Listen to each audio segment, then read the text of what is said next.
Screens down, opener rolling.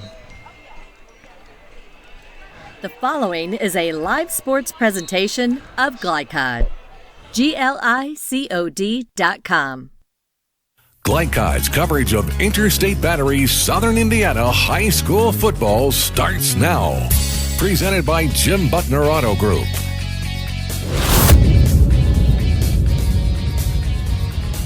Good evening and welcome to Jeffersonville, Indiana. Mike Beck and Jim Kazmarek up in the stands tonight for the game between the Seymour Owls and the Jeffersonville Red Devils. Kaz, good to have you with me again tonight, and we're on the air and live. How about that? Good to be here, Mike, and good to see a good Hoosier Hills Conference battle tonight. Two teams coming in. The Seymour opened their season last week with a win. Jeffersonville took it on the chin against Fern Creek.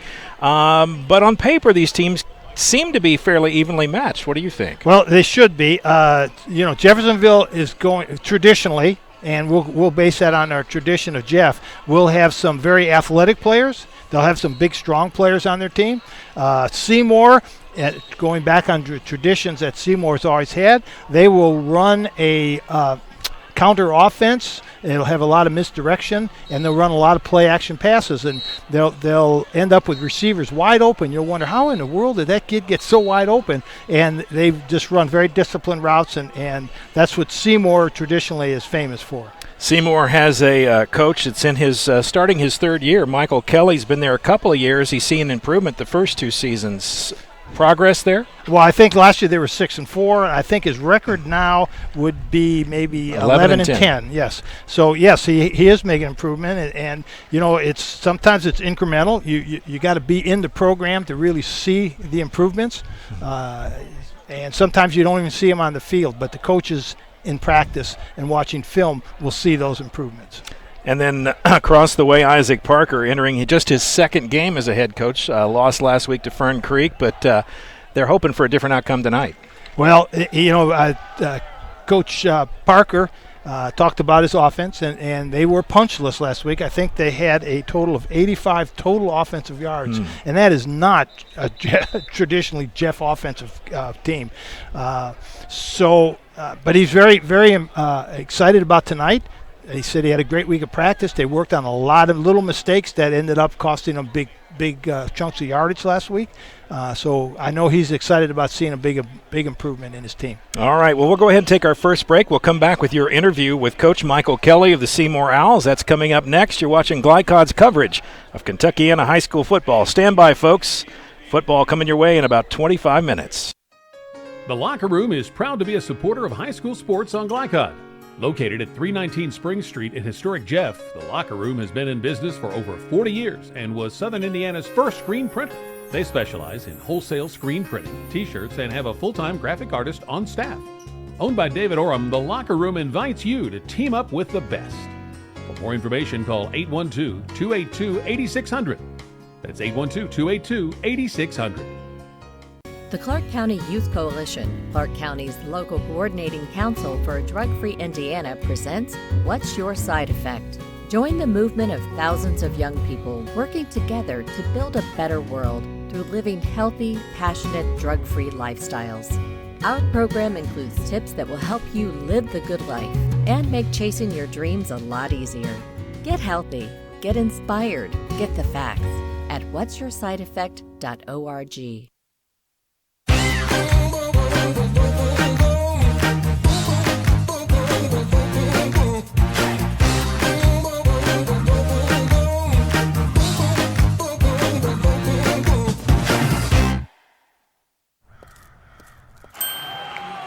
Hey, who are you?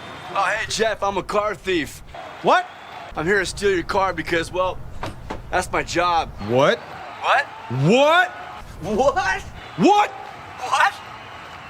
What? It happens. And you got cut rate car insurance? Paying for this could feel like getting robbed twice. So get Allstate. I'd be better protected from mayhem. Like me. Call Jeffersonville Allstate agent Packy Page today at 812-282-2970. Subject to terms, conditions, and coverage selected.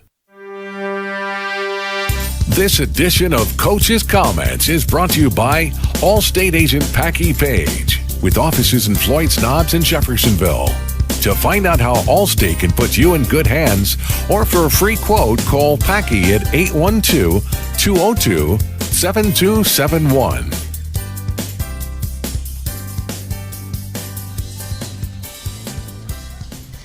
This is Coach Mike Kelly, Seymour Owls. Coach, this is your third year at Seymour.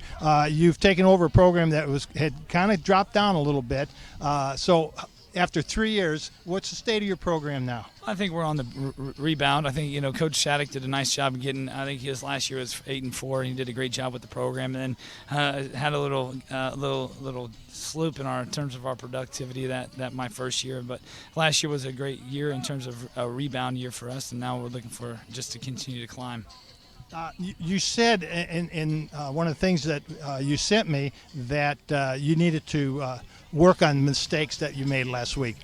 Tell me what you did this week in practice to eliminate those mistakes and then make sure you don't make any new ones. Well, the biggest thing we talk about is being disciplined and staying mentally focused and during the game, over the course of the game. And I think that's a lot of times where we see a lot of our letdowns or just mental mistakes and those things where you're just not focused on the details. And so just keeping them locked in and reminding them each and every day and every rep about why it's so important that, you do your job the way it's supposed to be done, when it's supposed to be done, how it's supposed to be done. And that's kind of what we've been preaching this whole week. And to get all 11 guys to do that is the head coach's responsibility, right? Yes. Yeah, we used to really harp on what we used to call attention to detail. Just take care of the little tiny details, and the big things will take care of themselves. Yeah. And the big thing is always Friday night. Yes, sir. If you can come coach my team for me, I think I said that probably 16 times this week in practice. And so, and that's something we've got to do, especially with a team that has as much speed as Jeffersonville has. I mean, they can make your mistake 6 points in a hurry, whether it's offensively or defensively. And so that really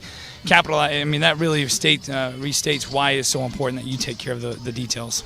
And Jeff is, I'm sure, going to be looking to really punch out their offense this week. And I know you guys played a really strong defensive game last week also. Yes, sir. I think we had 4 turnovers in that game, and so they did a nice job getting the ball back for the offense. And then offensively we got to do much the same. We got to get our offense going a little bit, because last week we were kind of stagnant in just terms of our productivity, and so that's something we've got to work on ourselves as well. We got a pretty good dual threat person in Brandon Smith.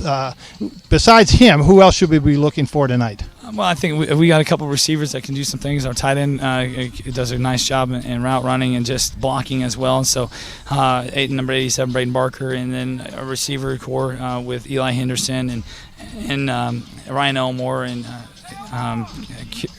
Reed Cruzy and Evan Veslage and Drew Veslage, and there's several guys within our receiving core that are very, very good. And then we have our tailback, number 29, Chandler Drummond, who did a nice job. Last year we graduated about a 2,000-yard back, and so he came in last week and had some big shoes to fill, and I think he did a good job managing the game. Yeah. Well, Coach, listen, thank you for your time tonight, and good luck for you. I appreciate it.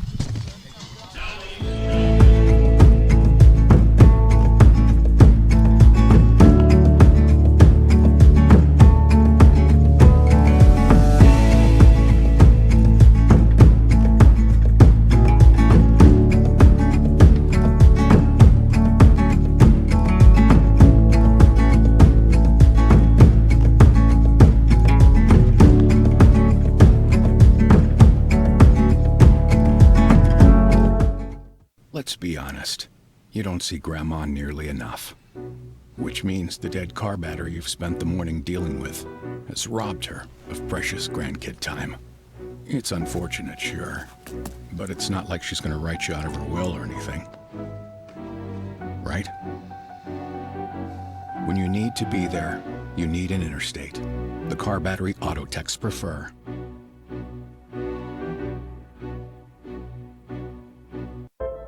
This second shift, this old pair of pants, this staycation, this brown bag lunch.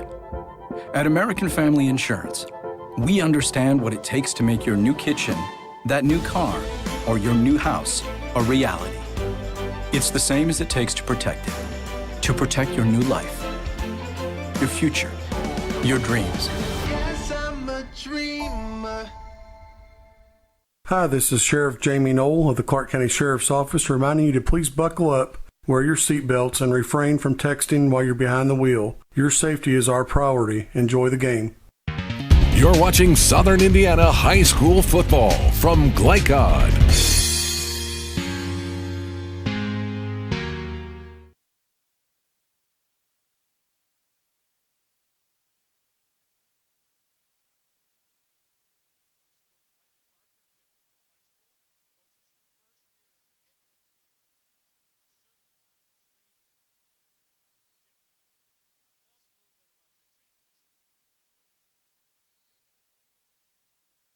Played football at Jeff 95 to 99, graduated in 99 played for Bill Ware.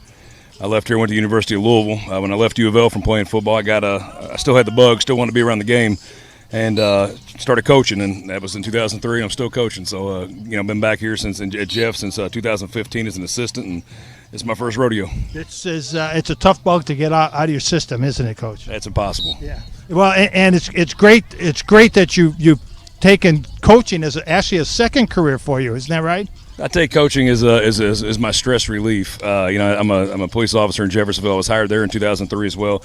I actually had my first coaching job coaching the current chief's son and another officer's son. And that's where I knew that's what I wanted to do. Well, again, I did it for a lot of years, 40-some years as a coach, 20-some as a head coach. It's a great career. I would advise anybody who's interested to go for it. Coach, last week you were a little bit stymied on offense. What can we expect you to do to kind of punch up that offense tonight? We went and watched film. We spent a lot of time in film, both as a team and just as a staff, reviewing last week's game, and we saw there a lot of small things. There's a lot of small things. I said that at halftime. You could see it. You could see it during the game. I said it after the game, and I'm firm on that now. Is if we were able to correct those small things and play more physical offensively, we should be okay. When I was a coach, I always said one of the most important weeks of the season was the week between the first game and the second game to really find out how much your team has improved. Do you believe that also? 100%. When you flip those lights on for the first time, that's when the true test is. That's when you really get to evaluate what you're working with. Coach, I know Sean Wimberly is probably one of your key players. Tell us a little bit more about him and some of the other players we need to watch tonight. Sean is he's a heck of a kid. He was at Jeff, his freshman and sophomore year. Last year he did leave, went to Central for a year, and came home. He didn't play in the game last season, so he's a little bit rusty. And we've been working hard with him, and he's responded. Man, he's a tough young man.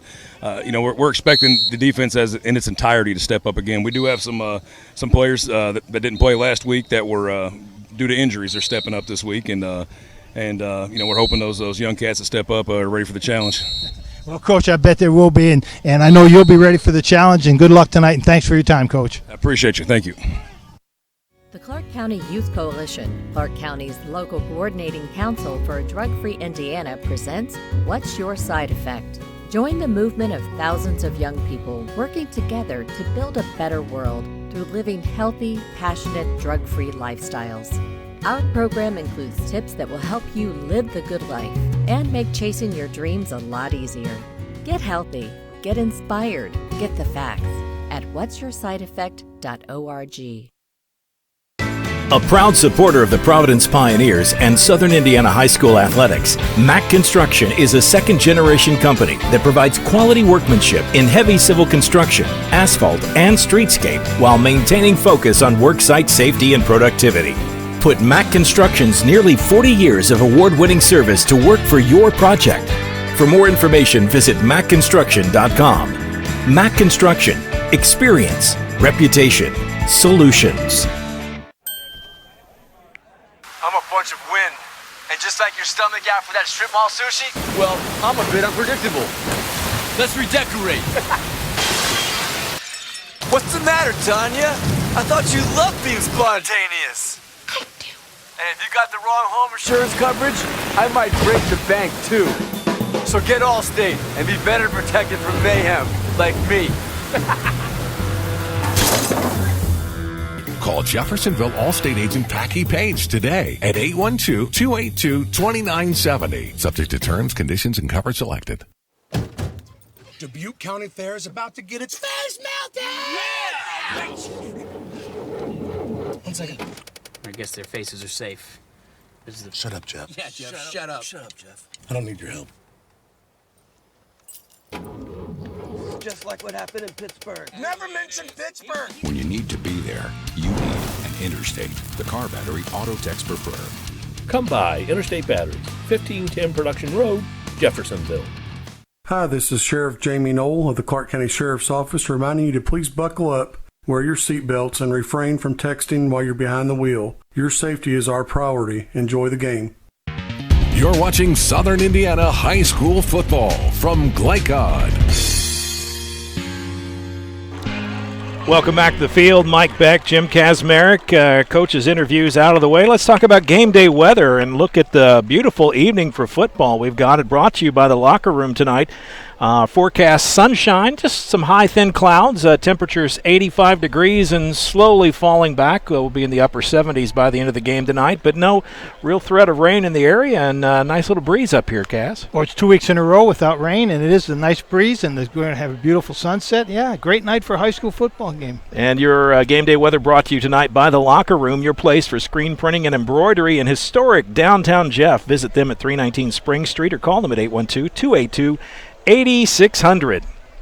Now's our favorite segment of the night as we talk about Kaz's keys to the game. And Coach Kaz, you worked hard this week kind of looking at these teams and try to come up with some ideas of what each team needs to do. We'll start with Seymour tonight. What are some of the keys for Seymour the Owls? Well, coaches already mentioned the fact that they need to eliminate their mistakes that they made last week.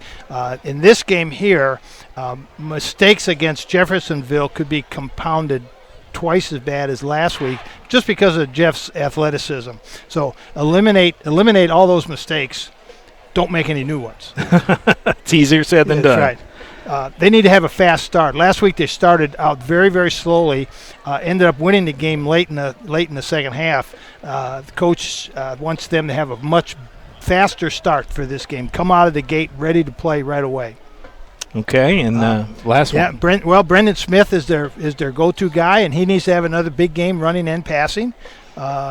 They need to find some ways to have some explosive plays. Last week we talked about grinding it out, and Silver Creek controlling the ball. Seymour wants to have explosive plays. They're looking to make things happen right away. Okay. Have fewer 3-and-outs.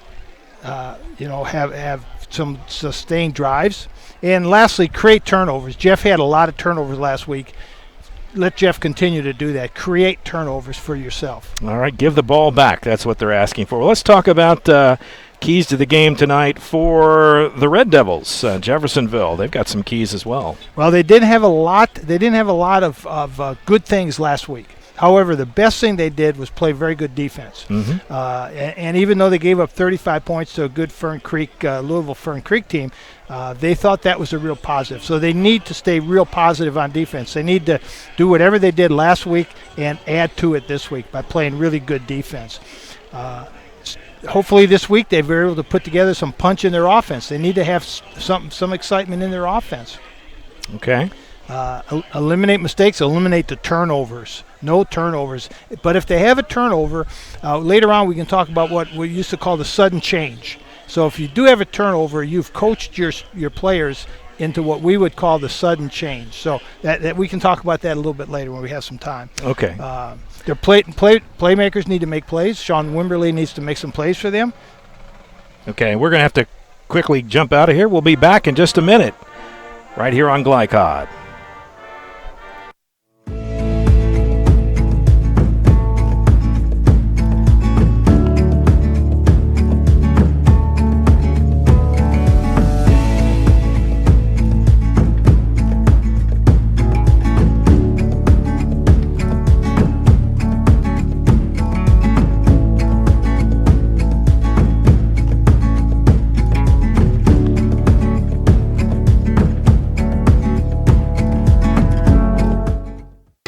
A proud supporter of the Providence Pioneers and Southern Indiana High School athletics, Mack Construction is a second-generation company that provides quality workmanship in heavy civil construction, asphalt, and streetscape while maintaining focus on worksite safety and productivity.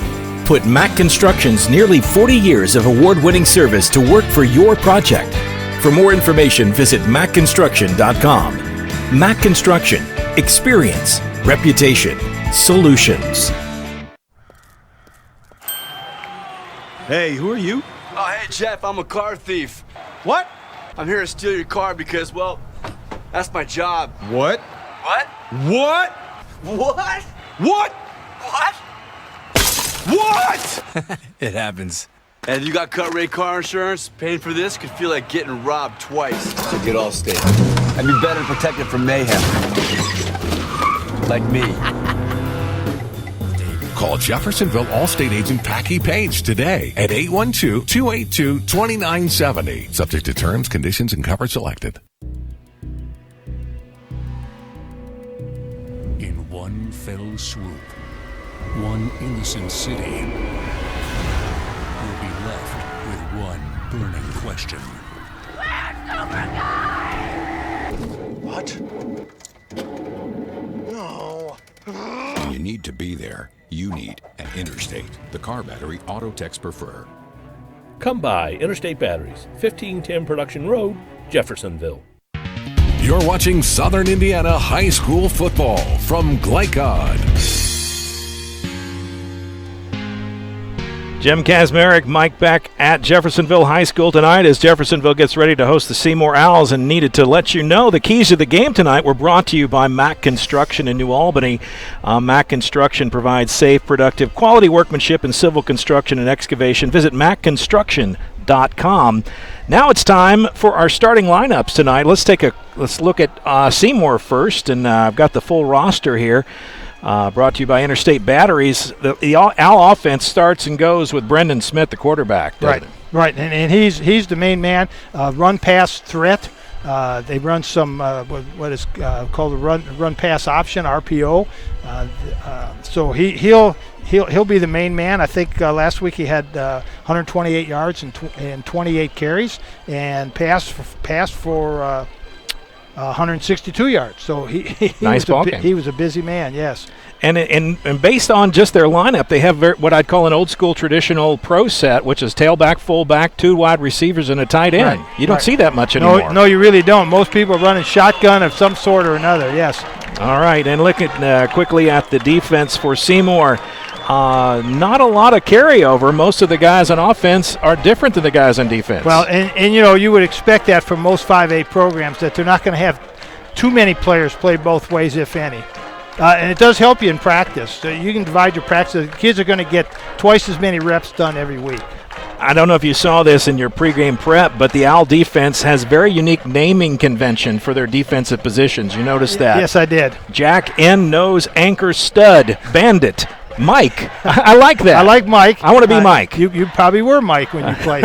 It could be. I want to be stud. That's who I want to be. They had weak corner, strong corner. That I could identify. Free safety, and then R, which is, I guess, Rover. Okay, well, that is the defense for the Owls. Let's take a look at the Red Devil offense, and Sean Wimberly, the key to make the Red Devils go. Well, Sean Wimberly is the main man, and they need production from him tonight.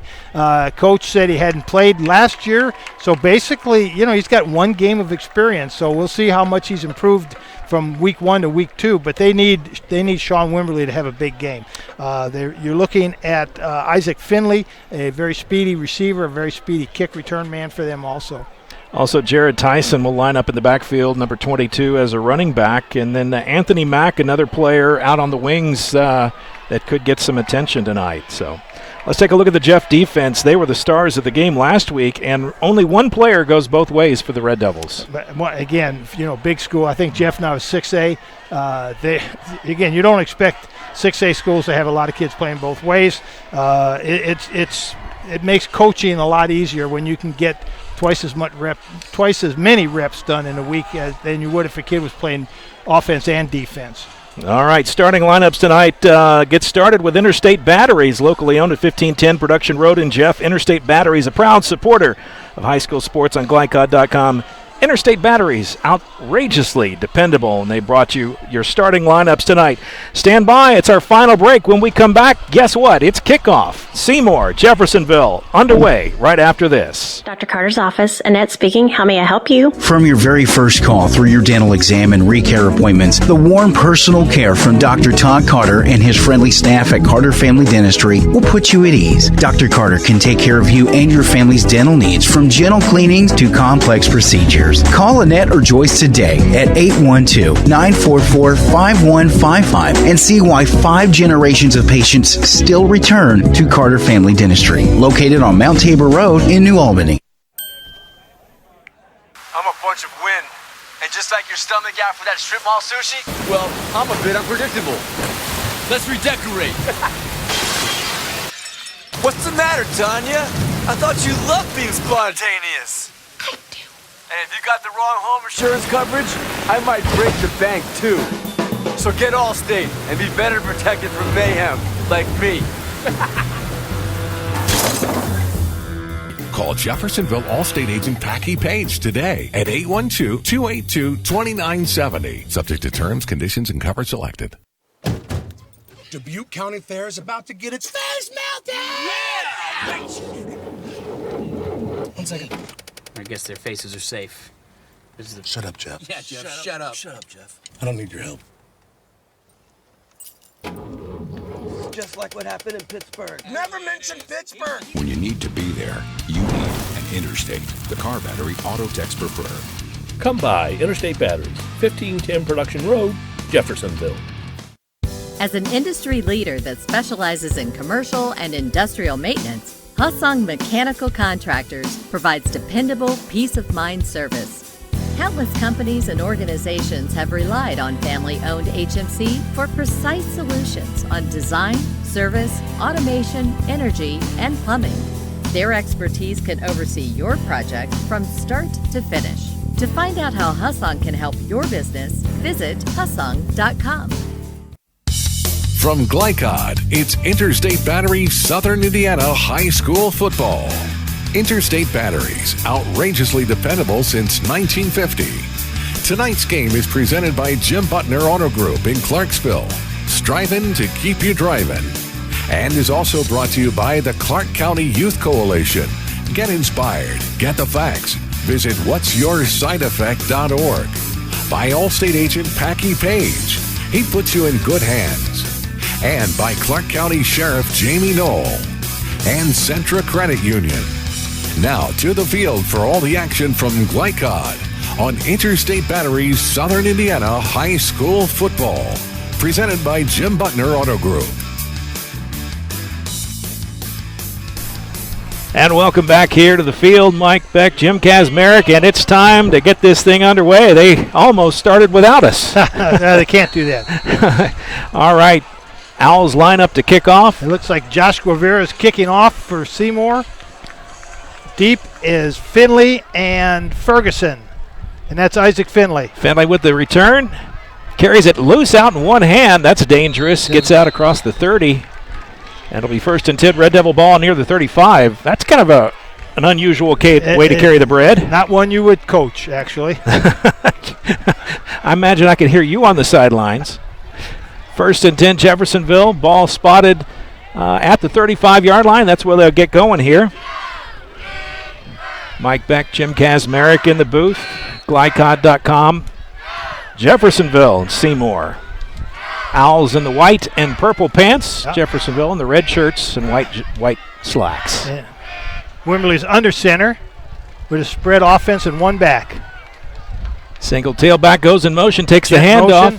Comes around the right side and is brought down. Play. Great tackle by Ty Woods-Weddle. Ty Woods-Weddle. I like that. That rhymes. That's easy to say. Oh, yeah. Ty Woods-Weddle. We may get to call that number quite a few times tonight. Nice stop. That was. Good play by Ty. No gain, 2nd and 10. Ball at the 35.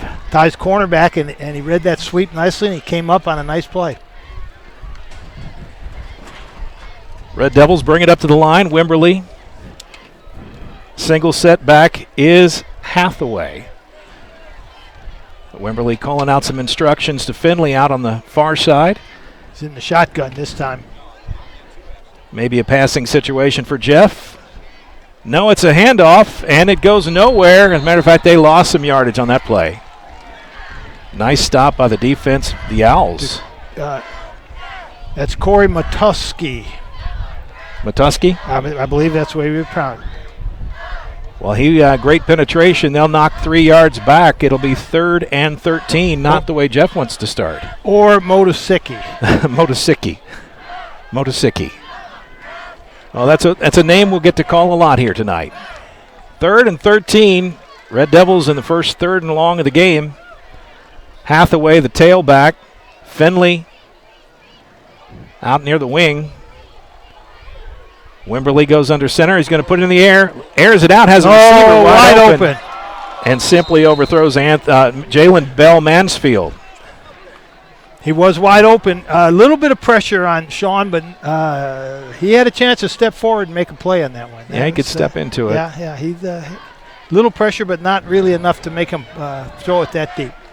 And that's going to bring up a punting situation.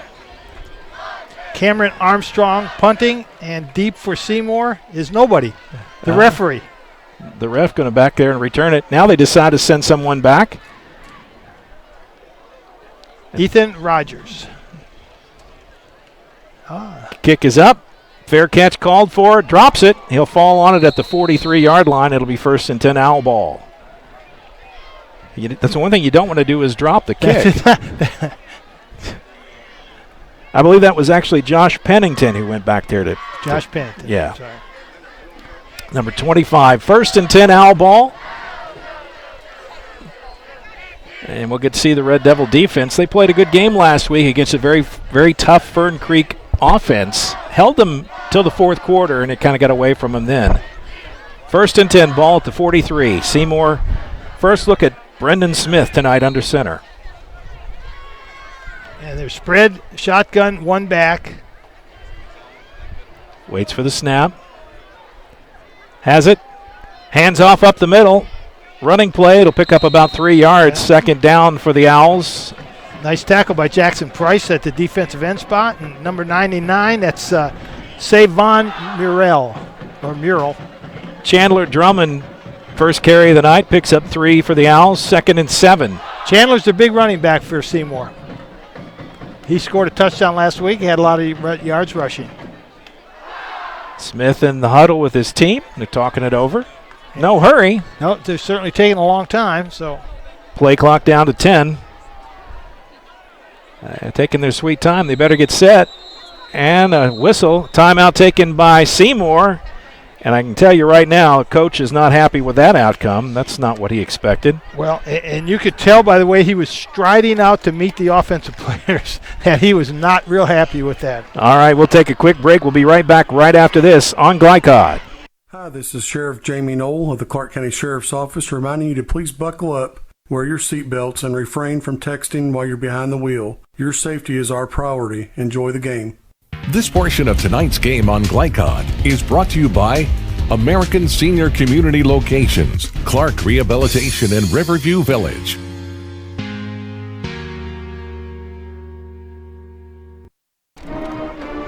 Mike Beck, Jim Kazmarek back here at the field. First time out of the game here, early goings. Just 9 minutes, or a couple minutes gone, 2.5 minutes into the game, and Seymour a little sloppy coming up to the line that time. Mm-hmm. Coach Kelly not happy with him. Different formation with slot back. Oh, now they're going to switch. Hand off to Pennington. He's hitting the backfield, fights ahead. He'll get some positive yards, but that's on second effort. Yep. 3rd down and about 4.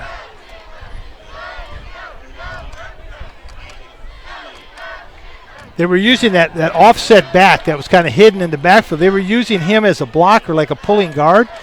Unfortunately, he was blocking against a great big defensive lineman for Jeff. A little bit of a mismatch. Jeff has some size up front. Yes, you're not going to move them too far one way or the other. 3rd and 4. Smith in the shotgun. Fakes the handoff, calls his own number, goes straight ahead. He has the first down. And down inside the 50 to the 40-yard line, where it'll be 1st and 10, Owl ball. Yeah, nice job of running. I kind of just a little shifty, stayed in the running lane, followed some blockers, did a nice job of running. It's one of those times where it takes it is good to kind of wait a beat. Mm-hmm. Right. Sometimes you want to hit that hole explosively. This time he took a step, waited for it to open. And then he just kind of followed his blockers. And there's a little gap there, and he just followed the blockers. And they're taking a long time in the huddle. 1st and 10. I always said if teams take a long timeout again. And now the coach is not only striding out to meet the team, but he's angry at his headset, and the headset is taking the punishment. Smoke's coming out of his ears. We'll take a break on that note. We'll be right back.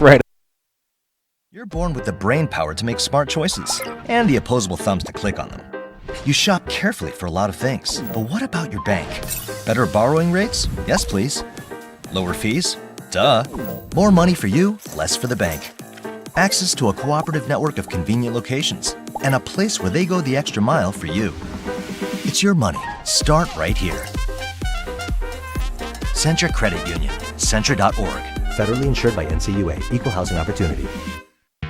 You're watching Southern Indiana High School football from Glycod. And welcome back here as Coach Kelly's got his team straightened out. 1st and 10, ball at the 40-yard line. Smith, the only one in the backfield. Man in motion's Pennington. That looked like a broken play, and now it's just a throwaway. Oh, my. The Owl offense not firing at all. They're firing on several different cylinders at the same time, unfortunately. Timing is off. Yes, it's timing is off, and they seem confused as to what Coach wants them to do right now. Quarterback was on the first sound. The rest of the offense not moving at the snap. It'll bring up 2nd and 10 as he just threw that one away. I think he threw it away just to end the play. Yeah. And they're still having struggling getting in the positions here. Smith in the shotgun. Pennington the single back. They move guys around quite a bit. Straight ahead Pennington through the first wave. Very close to a first down. It'll come up 2nd and short for the Owls. Nice straight ahead run that time. Yep. 3rd down, Mike. 3rd down. Was it 3rd? I'm sorry. 3rd and short. That was a nice run. Just straight ahead. They seem to be more proficient by doing some simple things. This time under center, the 3rd and short situation. Perhaps a quarterback keeper. Smith reads it, and it's going to be a straight ahead run. Pennington bounces out to the right side and is dragged down, but he'll pick up the first down.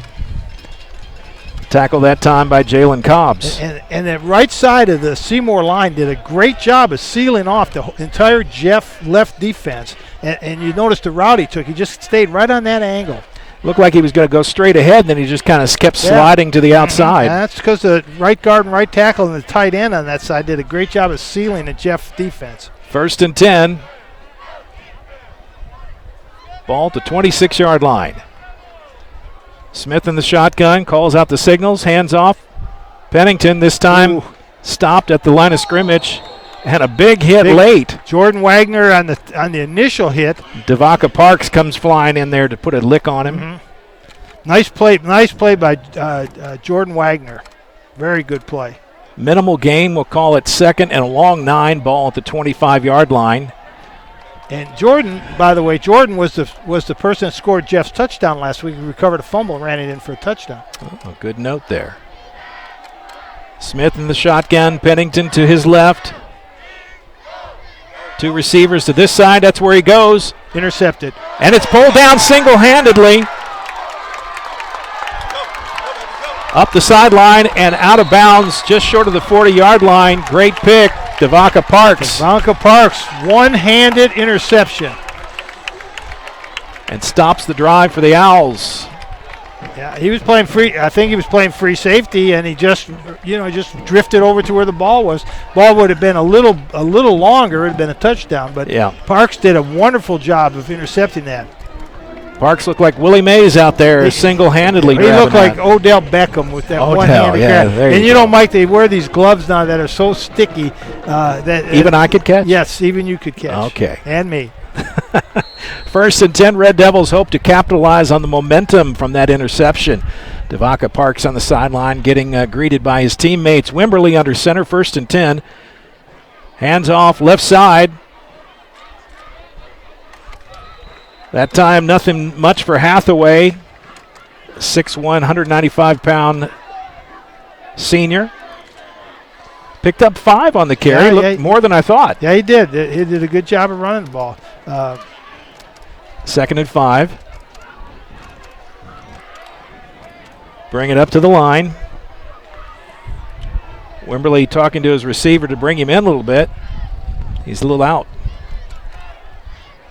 General on the field. Make sure everybody's in position. Goes under center. Here's the snap. 2nd and 5. Straight ahead. This time it's Finley. Breaks a couple of tackles. Stays on his feet. It's going to be touchdown. Can they catch him? They do. Got him on the 3. Just short of the goal line. Isaac Finley. Great run by Isaac Finley. He was tough to bring down on that play. Wasn't he, though? He spun, he hit, he put his hand on the ground, came back up.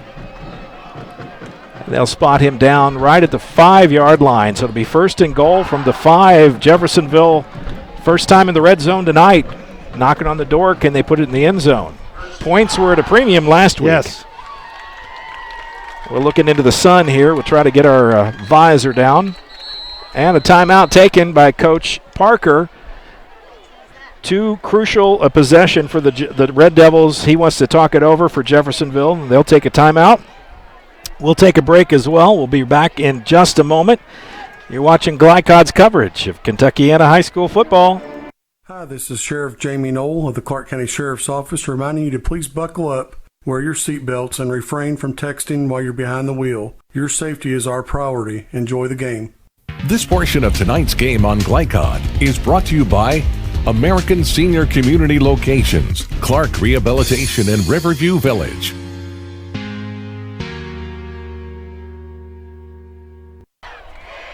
Welcome back. Mike Beck, Jim Kazmarek here at Jeffersonville High School, where the Red Devils took a timeout. Coach Parker really wants to make sure they get points out of this, capitalizing on that interception and long run by Finley. It'd be demoralizing if you get down here and don't get points. They've got to get points. Wimberly sets his team. Finley, the up back. Hathaway, the tailback. Straight I formation for the quarterback. He's under center. Pitch to the right. Hathaway, he's met in the backfield. Ball's loose. Fumble. Seymour may have gotten it. And it's a question. We'll see who gets it. And they say it's Seymour ball. And that's devastating. That is. And that's a good example there, Mike. We talked about the opening kickoff when the returner had the ball out here. And that's just an old-fashioned toss sweep play, old Southern Cal toss sweep play, Mike. And the ball carrier didn't secure the ball. He never secured the ball. So possession goes back to the Owls, and it's going to be a 1st and 10 for Seymour. They'll have the ball at the 8-yard line. Big play by the Seymour defense. Let's see if they can get it out here. They're deep in their own territory. Straight ahead is Pennington. Hit hard. And goes nowhere. Nice stop that time. 99. We've called his number a few times. Savion Morrell. No gain on the play. 2nd and 10. Ball at the 8-yard line. The Owls ran into a wall that time. Yep. Just nowhere to go for Pennington. I'm sorry, Chandler Drummond was the running back that time. Smith back in the shotgun. Drummond next to him. And Drummond gets the carry right side, looks for an opening, and runs into a wall of red once again, thrown to the ground. This time the tackle by Davari Julian. And Jalen Cobbs also was in on the play. That's going to be 3rd and long, 3rd and about 8. And the Jeff defense coming up strong here. This is a big time to make a stand. Yeah, especially after the offense really made a big mistake down around the 5-yard line. So the defense steps forward now and holds them, makes Seymour punt, gives Jeff good field position. 3rd and 8. Smith in the shotgun. Drummond to his right. He's going to drop back, put it in the air. Has a man open and gets the ball. Eli Henderson on the reception. He'll pick up 1st down yardage out across the 25 to the 27. 1st and 10 Seymour. Big play. Yeah, well, Mike, that was a big play. That was a good play. The quarterback read it perfectly because the way Jeff had their defense set up, there was a voided area, an open area right there that the receiver just kind of settled into that area. Found the gap. I formation, quarterback under center. Smith sets the offense. Straight ahead power play. Drummond and Jeff meets it with their own power play. Minimal gain at best. Yeah. I like to call a number, but we could call one of 11 that are out there with Jeff right now. A lot of red jerseys on the stop. We're going to say 33. Dave Pratt was in one. 2nd and 8. Ball out to the 29-yard line. I like the way that last pass play was set up. Very well executed. Yes. If they can mix it up like that, they're going to be hard to stop. Smith back under center. Drummond, the tailback. Fakes a handoff or misses the handoff. Smith keeps it himself. He's going to be close to a first down, just about a yard short. It'll be 3rd and 1. Yeah, kind of a shifty runner. I mean, he should have been stopped 5 yards further back, and he ended up gaining a nice 6-7 yard gain. I'm not sure if that was a broken play or designed play. I think it was a broken play that they might want to put in the playbook. It worked. Yeah, it did. Short yardage here. Smith under center, power formation. Jackson Lowe, the fullback. Drummond, the tailback. Drummond gets the call straight ahead. Nobody's touched him. Breaks a tackle. Finally brought down by the last man, and that is Davari Julian for the stop. Saved a touchdown for the Red Devils. He did. Touchdown saving tackle, and that was just old school power football. They were in a tight end I formation, just an isolation play up the middle. Picked off the linebacker, and he was off to the races. Straight ahead, big rumble, 1st and 10, ball at the 43-yard line. And the Owls have switched the field. Smith under center. Drummond, the single setback. And he'll get the call again. Delay handoff. Straight ahead down to the 40-yard line. He'll pick up 3. Corian Mitchell, 6'4", 290 on the tackle. It's a big boy. 6'4", 290. 2nd down and 8. I'm glad I'm not feeding him. Oh, my goodness. Mom and Daddy going to have to work 2 jobs for that. Brendan Smith under center. Drummond the tailback, 2nd and 8. Ball down at the 40-yard line. Very simple looking offense. Running it well. Drummond not that time. Yeah, boy. Corian again. Devaka Parks coming flying in there, putting on a late hit his own man. And that's the danger of that. Mm-hmm. You can also get called for spearing if he leads with the helmet, so he's got to be careful with that. You can spear your own player. I don't know if that's a penalty or not. It is if you hit me and I'm on your team. I'm going to have a penalty on you. 3rd and 8. No gain on the play. Maybe a passing situation. Smith under center. Ball at the 41-yard line. Oh, is it? Out. My. Oh, he had his first option. His first option was the tight end 87, and 87 was there wasn't anybody within 20 yards of 87. 87 went out there, caught a bus. That was Braden Barker. He was wide open on a little bootleg or waggle play, and Jeff had bitten on the run. Why would you bite on the run on 3rd and 8 is beyond me. I'm not sure. Yeah. Punt situation for Seymour, their first kick of the night. Low snap, but no pressure at all. Jeff setting up for a return. Ball taken at the 2-yard line, and that's going to put them in a deep hole. Jalen Bell Mansfield probably should have let that one go to the end zone. Well, it probably cost his team about 10, 12 yards. Where they've spotted? 10-yard line? They're going to put it down. Yeah, it cost them 10 yards. Yeah. Now, that's a big drive for Seymour, Mike. That, even though they came with no points, that they got out of inside the shadow of their own goal line there. And welcome to all the folks tuning in tonight, listening on the Big X, WXVW. We're glad that you're with us here for a little while, and we send our greetings to you. Jeffersonville, Seymour, no score in this game. First quarter, just about 22 seconds left in the first, and Jeffersonville backed up in their own side of the field, 1st and 10 at the 10-yard line. Handoff Finley, he's got some room. And he'll pick up a first down out across the 20 to about the 23-yard line. 1st and 10, Jeffersonville. They got all the way down to the 5-yard line, then lost a fumble. Yes. And that cost them a possession. Seymour drove back down. They ended up having to punt, and that's where we are right now. No score here in the first quarter, and it's about to expire. Don't think they'll get a playoff, Mike. It doesn't appear so. So at the end of 1, no score here in Jeffersonville. Seymour 0, Jeff 0. We'll start the second with a clean slate right after this break. You're listening to GlyCod.com and watching, by the way, the GlyCod.com coverage of Kentuckiana high school football. We'll be right back. Stay with us.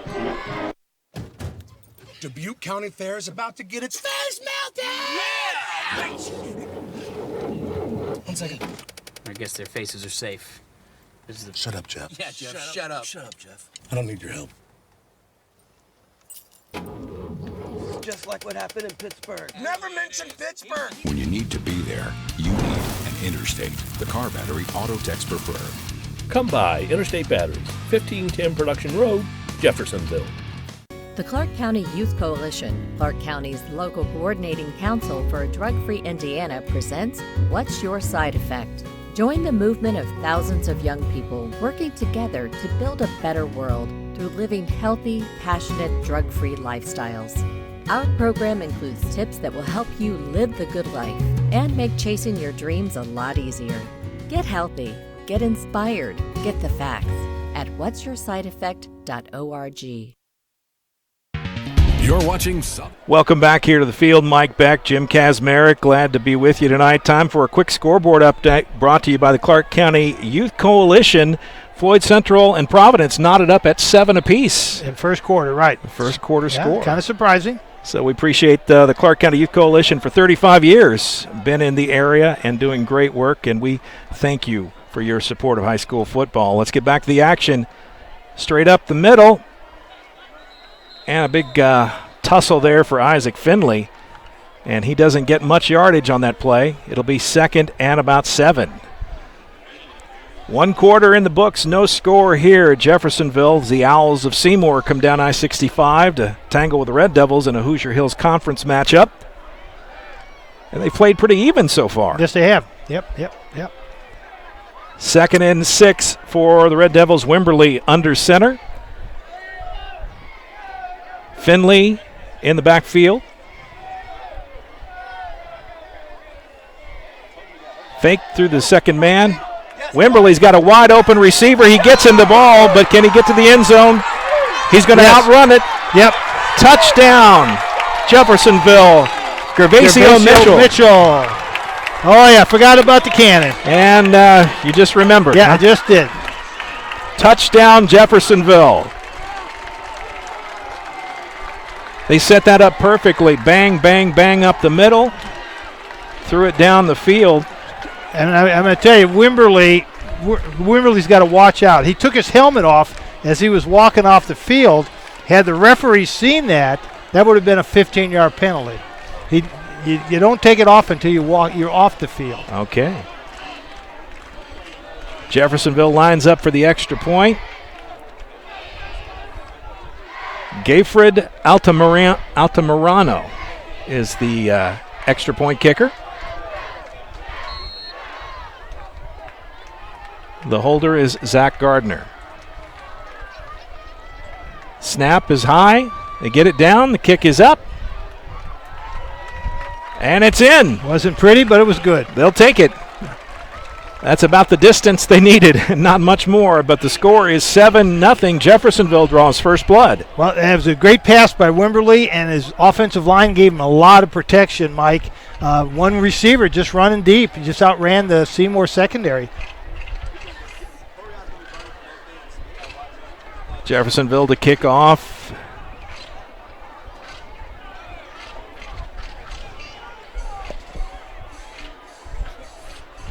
There is no score there. And we're working on our graphic here. We had a little hiccup. Yep. But well, it's 7-0 Jeffersonville.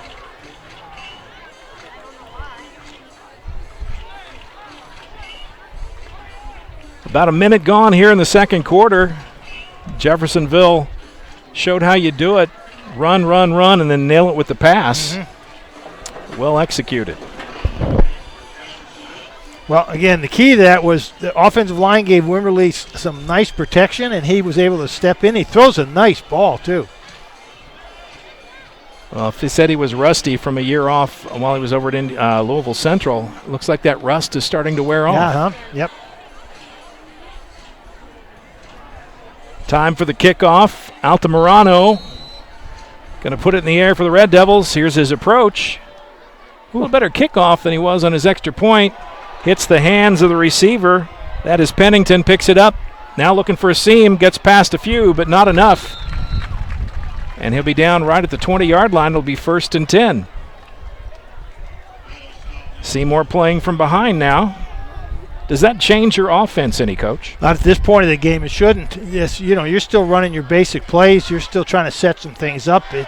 You're not going to change your offense at this point, or start to pick up the pace or do some things you haven't done before. All right, Smith brings the offense up. He's in the shotgun. Drummond, the single tailback. And we get a timeout called. Jeffersonville wants to stop and talk it over. Coach Parker not seeing something he doesn't like. Well, what they didn't see was only 10 people on the field. All right. Well, our big guy, Corian Mitchell, 6'4", 290, forgot to get out on the field because he forgot he was playing defense. He just played a series on offense. Okay. Well, we'll take a quick timeout as well. We'll be right back right after this on Glycod. The Locker Room is proud to be a supporter of high school sports on Glycod. Located at 319 Spring Street in historic Jeff, the Locker Room has been in business for over 40 years and was Southern Indiana's first screen printer. They specialize in wholesale screen printing, t-shirts, and have a full-time graphic artist on staff. Owned by David Oram, the Locker Room invites you to team up with the best. For more information, call 812-282-8600. That's 812-282-8600. You're watching Southern Indiana High School football from Glycod.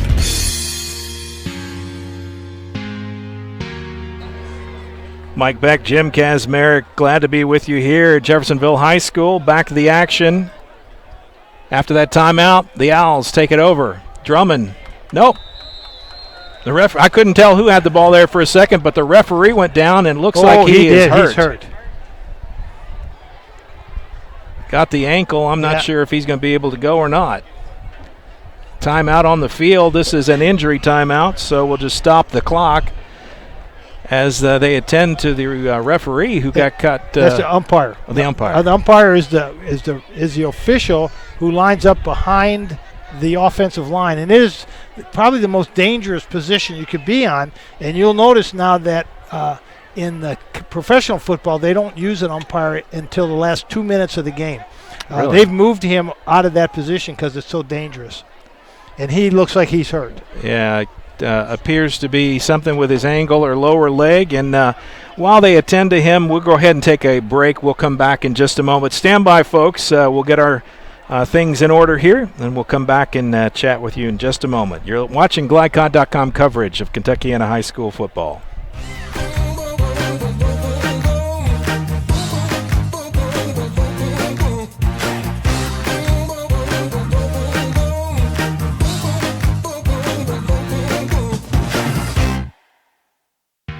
You're watching Southern Indiana High School football from Glycod.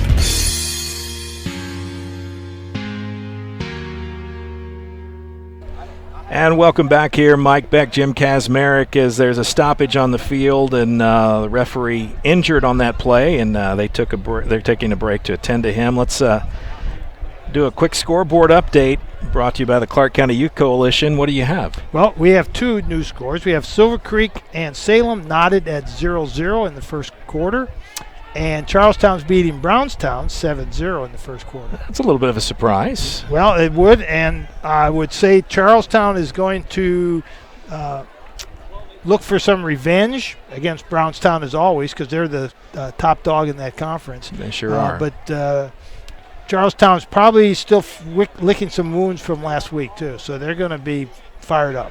Yeah, when we were there for that play, Easton Messer punt return for touchdown, which really was the deciding factor of that game, and I have to believe that really was a gut punch to the Pirates. Oh, it was. And, interesting, Mike, we've done Charlestown games quite often, and it seems like it's always really exciting. That I remember the one game, maybe the first game we ever did, the young lady for Charlestown kicked the winning field goal at the end of the game with no time left. I don't know if you remember that or not. I do. 10 years ago when you and I worked together. Is that 10 years ago? Wow, yeah. For Rival Sports back then, back in the day. But, and, of course, last week was an exciting game. So, Charlestown gives us some good, exciting ball games. I think we have them next week, if I'm not mistaken. We do. Next week, as a matter of fact, we can go ahead and put that up on the screen, let you know what's going on. We will be at Providence High Schools. The Pioneers, well, actually, it's Providence and Silver Creek next week. Silver Creek, okay. But in a couple of weeks, we got Providence at Charlestown. Right. So we will see them again. And that Providence-Charlestown game will be an interesting one. But next week, that'll be a pretty good game. Silver Creek and Providence. And that will be September 6th. Coverage begins at 6:30 and kickoff at 7 o'clock. Hate to see this. The ambulance actually comes out on the field. I think he knew right away, the referee did, that something snapped. Something bad had happened. And that's not good to see.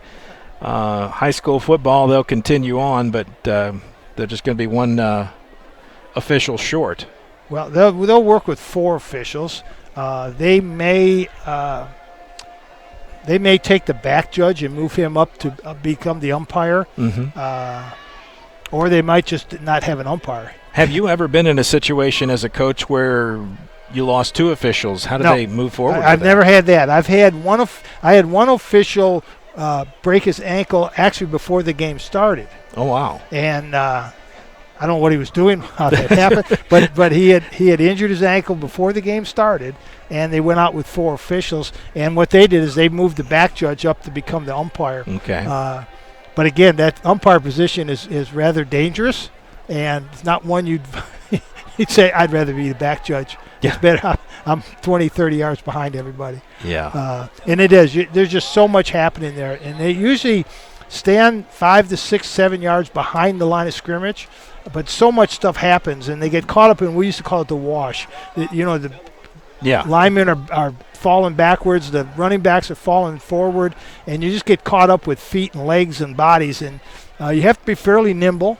Normally the umpire is a pretty stout guy. A good friend of ours, you and I both know Doug Hosier. Oh, yes. When Doug got into officiating, that was his position. He was the umpire. As I remember, Doug Hosier was my coach in high school, and I wouldn't want to hit him as an umpire without any equipment on. Yeah, because he would hurt you. Yes, Doug was. But that would be the prototypical umpire, someone who's stout and strong and aggressive and can move his feet a little bit and get out of the way. Well. So it's just sad to see. You don't want to ever see this, whether it's official, a student, a manager.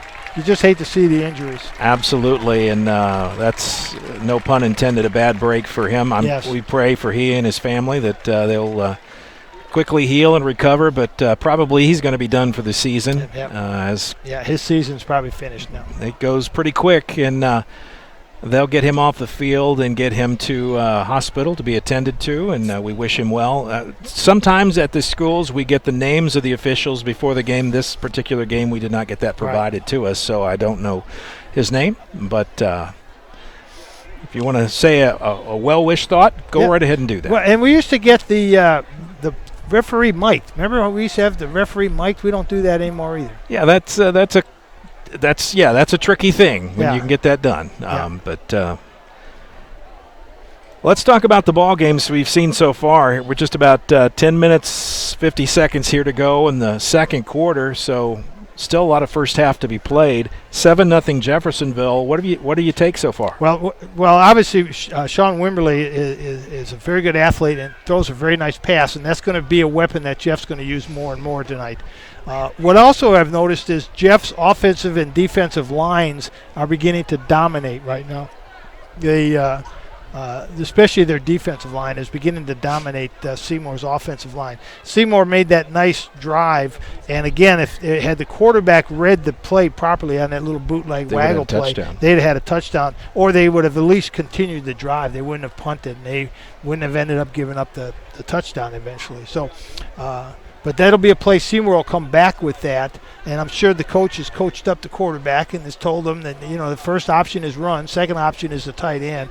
The third option is to route the corner route. The last option is the one he threw back across the field. High school kids, right? Yes, exactly. You're exactly They don't right. always do what you want them to do. As most parents would agree with. On the football field, at home, cleaning their room, finishing their dinner, eating their vegetables, just about anything. Let's reset it here. Second down and 10. 10 minutes, 50 seconds to go. Second quarter, 7-0 Jeffersonville on top. Mike Beck, Jim Kazmarek, high and lifted up, overlooking the Jeffersonville football field. And here we go with play resuming. Smith in the shotgun. Drummond the single set back, and they're going to put it in the air again. Through the hands of Henderson, incomplete. And that was wrong. What they've done is they left the back judge deep, but they've taken the field judge off of the home field sideline and moved him to the umpire. So the line judge is the fellow that's over there with the he's in charge of the sidelines and the down markers. Mm-hmm. They've kept him there. That's an important job. That's an important job. 3rd and 10. Smith in the shotgun. This appears to be a passing situation. Drummond the single setback. 2 split out to the near side. 1 on the far side. And here we go. 3rd and 10. Smith looks downfield. Has an option. Henderson wide open. He gets the pass and a first down. Got a lot of time that time, too. Jeff's defensive line couldn't put any pressure on him. Yeah, I was going to say great protection by the offensive line. Right. And the ball out to the 34-yard line. 1st and 10. Pick up a 14 on that pass. 1st and 10. Ball at the 34-yard line. The Owls make a connection there. Smith to Henderson, the second time tonight. Here's the snap. Smith, design play for the quarterback. He's well into the secondary and picks up another 16 yards. Yep, across the 50 now.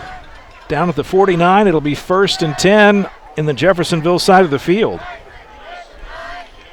And that timeout for the injury to the umpire has helped Seymour kind of figure some things out, maybe. Yeah, right. Well, gave them time to sit and talk a little bit about what they need to do. A little bit like a halftime adjustment in the second quarter.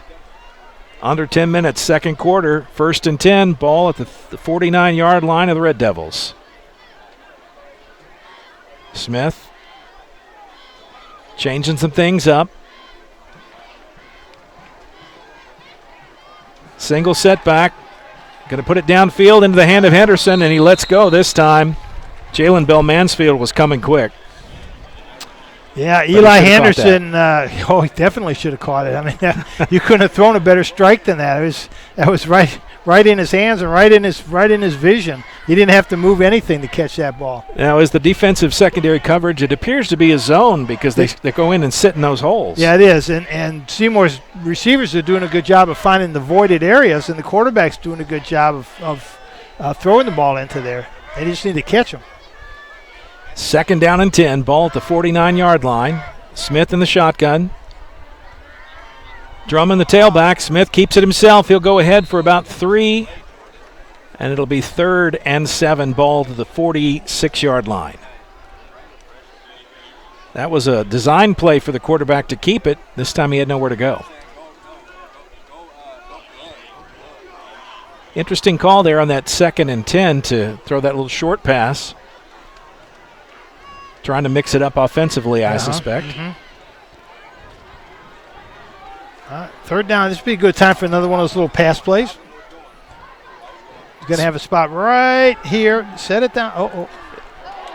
Good pass, but great coverage from Jalen Bell Mansfield right there. Also, Davari Julian on the stop for the Red Devils. Picked up maybe a yard, but it's going to be 4th and 6, and that's a punting situation. Mm-hmm.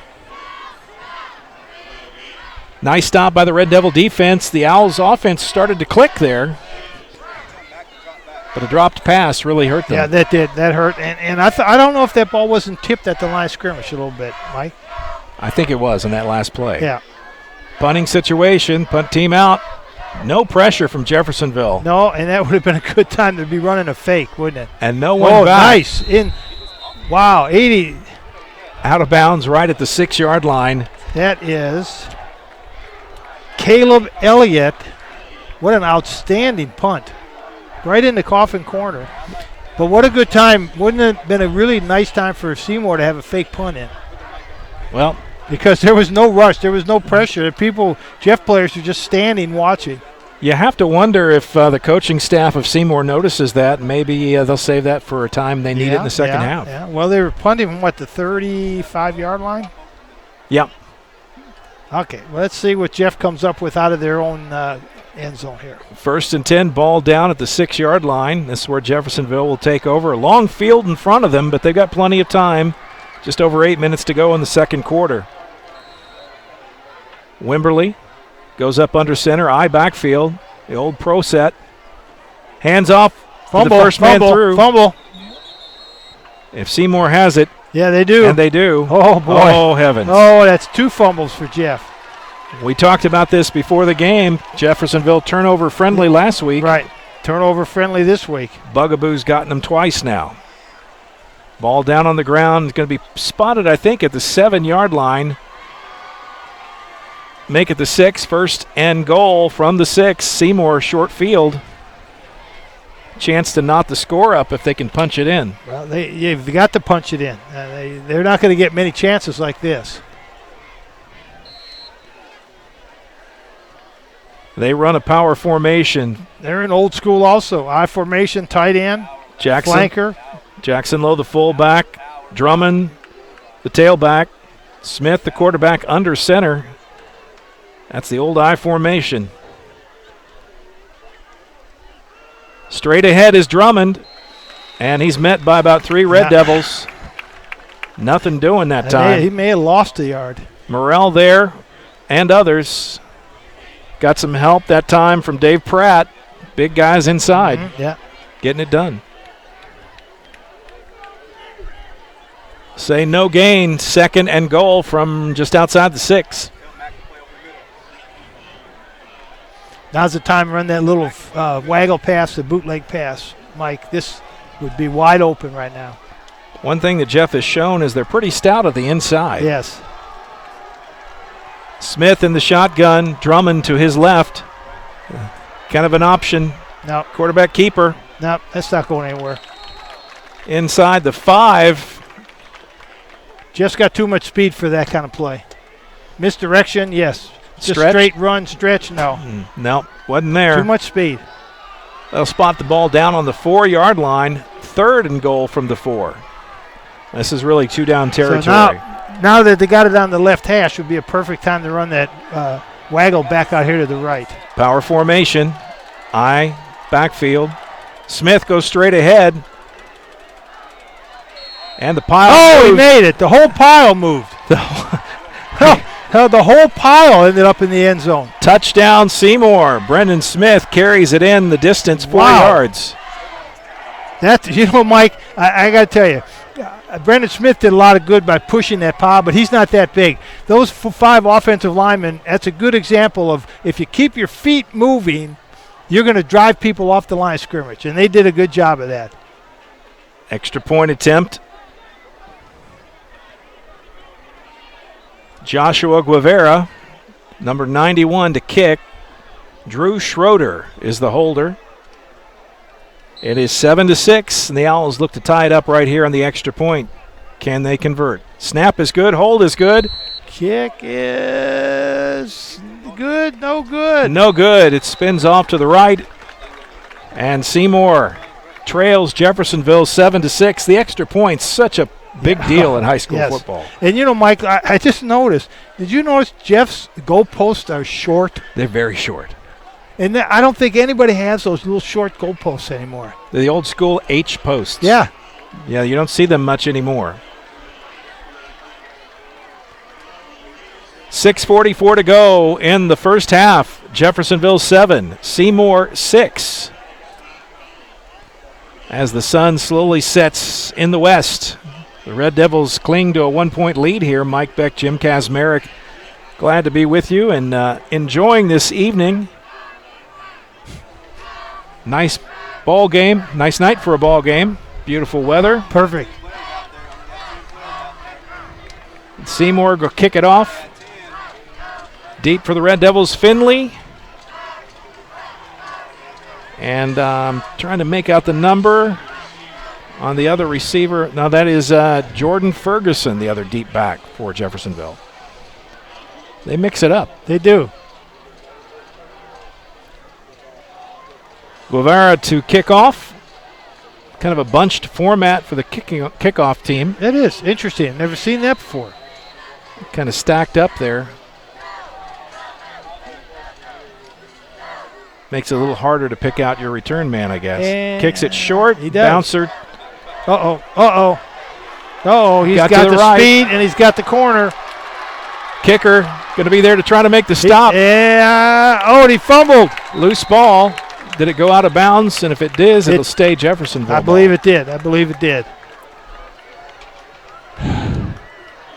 That's the danger of kicking it down one hash, and your opposite side defenders all run, and if they get that edge. And we have an injured Jeff player on the sideline. I don't know if that was the return man or not. And trying to make out the signal what the referee was saying here.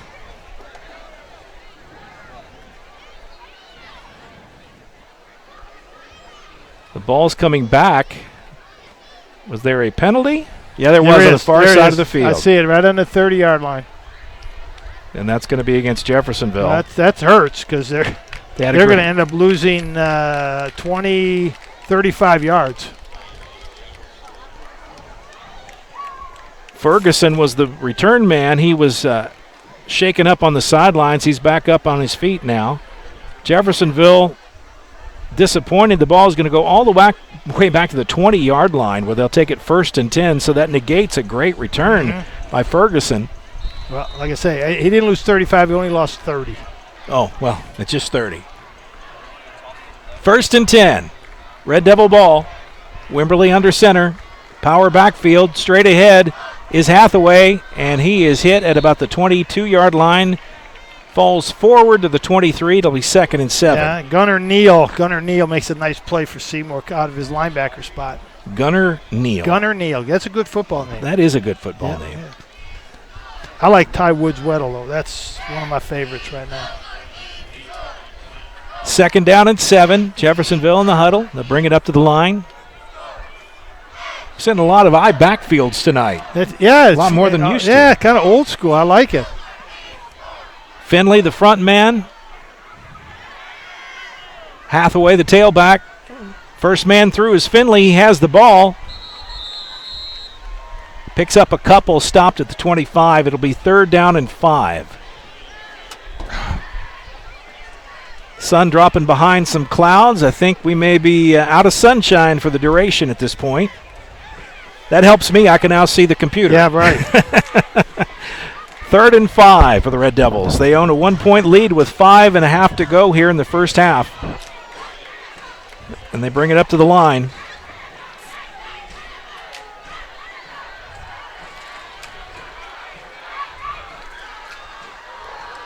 In the shotgun, Wimberly looks downfield, has a man high and tipped in the air. Jalen Bell Mansfield the target, but he couldn't pull it in. I'll tell you, Wimberly's got a nice ball. He throws a nice tight spiral. He's got a nice ball. That was a good pass. Kid could have caught it. It was a catchable ball. A little high, but not bad. But because of the down and distance, it makes it 4th and 5, and the punt situation is the play of the day here. And a kick. Cameron Armstrong back to punt. Deep for Seymour. 25 is Josh Pennington. Tumbling kick, fair catch called for by Pennington. Smart call. And Seymour will have the ball at the 46, 47-yard line. Well, Seymour put together a nice long drive. No, they didn't. They had the ball on the 6-yard line and scored. But they did have a nice long drive earlier that they came away with nothing. Let's see what they do this time. Good field position for them. And they finally put it down at the 49, 1st and 10. Just short of midfield. Seymour has a short field to work with, 5 minutes to play with. Let's see what they can do. Smith in the shotgun. Drummond set to his left.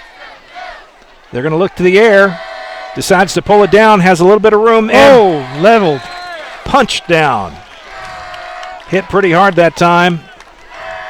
I believe Jalen Cobbs. 24? Yep. 24, yeah, Jalen Cobbs. Yeah, he made a couple plays. Played a little bit of a monster there, was following the quarterback and just decked him. That's another one. He didn't really tackle him. He just ran into him real hard. 2nd and 8. Couple of yards on the carry. That's about it. But across midfield to the 49, Smith goes back into the shotgun, gives some instructions to Drummond. He sets up to his left. There's the snap. Fakes the handoff, keeps it himself. Slowed up, dives forward inside the 45 to the 44. It'll be 3rd and about 3. Big old 60. There's that man, Corian Mitchell. Big old Corian. He thought he had the quarterback. He thought all he had to do is reach out and grab him. Corian, you need to tackle. Yeah. You just can't read. As big as you are, you still got to tackle. This is called tackle football, not reach out and grab football. 3rd and 3. Big third down play here for Seymour. I backfield. Straight ahead is the quarterback. Moves the pile. He's going to be very close to a first down on the spot. We'll have to see where they put it down. They call it 4th. Initial view is it's going to move the chains. No, they did. Yeah. First down. I was looking at the side judge there, and he gave the fist. Which is usually a fourth down call, yeah. But they put it down, and it's a first down ball at the 41-yard line. That's exactly what he needed. He got it. 3.5 minutes to go. First half. 7-6 Jeffersonville. Smith in the shotgun. Drummond the tailback. 2 split to the near side, 1 on the far. And passing situation it is. Smith bounces around, looks downfield, has a man through the hands of a receiver. And Devaka Parks comes flying in, puts a hit on him. Incomplete pass. And a flag on the play. Looks to be against Seymour. Holding. That hurt. From the spot of the foul, that's going to add about 14 yards here. All the way back to the Owl 45. So it's first and about 17, 18, 19. I'll get it eventually. It's a long. First and 19. First and a bunch. Do we have first and a mile? We got first and 23 on the scoreboard. It could be that too. I don't know. There's the snap. Downfield. The receiver stopped. Broken play or something. The receiver stopped. And the quarterback didn't. The quarterback thought he was going to be at a certain spot and threw it, and the receiver had stopped and looked around. 2nd and long. Ball spotted at the 45. They have to get to the 31 on the other side of the field for a first down. 2nd down. And I think this is a definite passing situation. Well, it'd be a good time for a screen or a draw because Jeffersonville's going to be coming. Yeah, they're going to kind of expect a pass. And it's on the ground. Smith picks up a few. He'll be out to the midfield. Ball down to 50. People don't run screen passes anymore. I don't understand that. I can't explain it, Coach. You make it look like a pass, and then set up, make it look like, and hand it off to the tailback on a draw play. Yeah, they don't do those much either. Suck the defense in, suck, and then drop it off. See, I'm back in my coaching mode again. It's 3rd and 19 from midfield.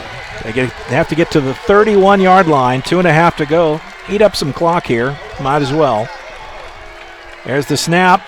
Smith going to air it out, throws it down the right sideline. Oh my goodness. Right into the waiting hands of Reed Cruz. Yes. And Jalen Bell Mansfield, playing free safety, had a chance to, and I don't know why, but he stopped. And Davari Julian out there on the coverage as well. Yeah, he got beat, but Jalen Mansfield had a chance to break the play up and just kind of hesitated for a moment. They needed 19. They got 25. 1st and 10. Ball at the 16-yard line. Seymour knocking on the door in the red zone. Smith under center. Hands off to Drummond. Beats one man. And finally stopped. This time Julian gets the stop. Yeah, Davari Julian makes the play there. That's kind of making up for the last pass he kind of got burned on. Pick up 3, 2nd and 7, down to 2 minutes in the half. And you got to think, here it's 3rd down and 19, and there's a good chance they're going to throw the ball deep. That's just the way they draw it up. Come on, guys, what are you thinking out there? 2nd and 7, Smith under center. Drummond the single setback. Lowe the slot back. Little motion, and they got him.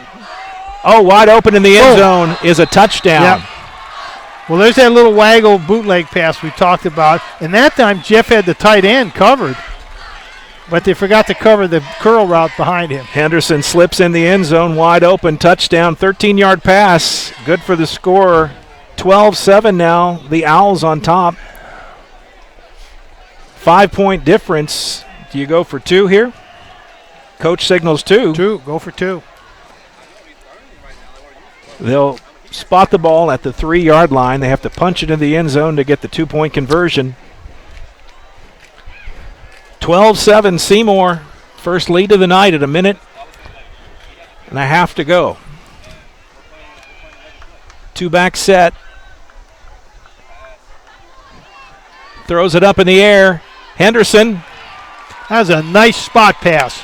He threw that to a spot, and that receiver got to that spot. That was a very well conceived play right there. And it shields the defender from getting to the ball. Right, you really can't do anything about it except keep that receiver from getting to that spot. Well-designed play gives them 2 points and a 7-point advantage as we encroach on halftime here. 1:37 left. I'm going to tell you, though, Jeff is dangerous. Anytime you're kicking the ball to him, they're a chance to return a kick. They've got some speed and some guys that can make you miss on the field. They keep switching up their return men. Perhaps that's a strategy. Well, I like Isaac Finley back here. I can tell you that. I would too. Yeah, he's good. 14-7 Seymour with the lead here at Jeffersonville. Good-looking ball game. Not a perfectly played game, but these two teams relatively evenly matched. It hasn't always been the case. No, it hasn't. Jeff is. There was a period of time when Jeff dominated. There was a period of time when Seymour first came in the conference that they dominated this conference also. Yeah. And then Columbus East. And nobody has been able to touch them. Yeah. But I don't know what it is now, 62, 63. I forget, was Reagan still president? It's been a long time since Columbus East got beat. Jeff dominated this conference for a while. And it's been about 20 years. Seymour came in, and for a period of 4 or 5 years when Coach Goodman was the coach, they kind of dominated the league, and then Columbus East is the one that just has taken it over. Yeah. Tough in that part of the state. Columbus North, Bedford North Lawrence. Center Grove is up there. Yeah. Brownstown is a good AAA program. Yeah, one of the best. 1.5 minutes to go. Seymour to kick it off. Guevara back. Their unusual stacked kickoff formation. And that's just to confuse the blockers downfield, if you're wondering why they do that. I would assume so. Slow approach. Not a deep kick. It'll hit the ground. Uh-oh. And that's the danger. That Finley back there to try to cover it. He gets it at the 11-yard line. And he's and break one it. Man to beat. That's the kicker. The kicker saves the day. See, I tell you, I like him back here. Isaac Finley's my return man. Nice return. Started at the 11, brings it out to the 34-yard line for a 23-yard kickoff return. Gives Jeff not bad starting position on the drive. They've got to go 67 yards, 66 yards in 1.5 minutes. And Wimberley could throw a long pass and do that in 5 seconds. That's true. Let's see what happens. We count down the last minute plus here of the first half. Jeffersonville trails Seymour 14-7. Wimberley under center. Single setback. Gervasio Mitchell out here on the near side, but a handoff straight ahead. That's been dangerous for them. They've had 2 fumbles inside, but that carry, positive yards. Jared Tyson picked up 8, 2nd and 2.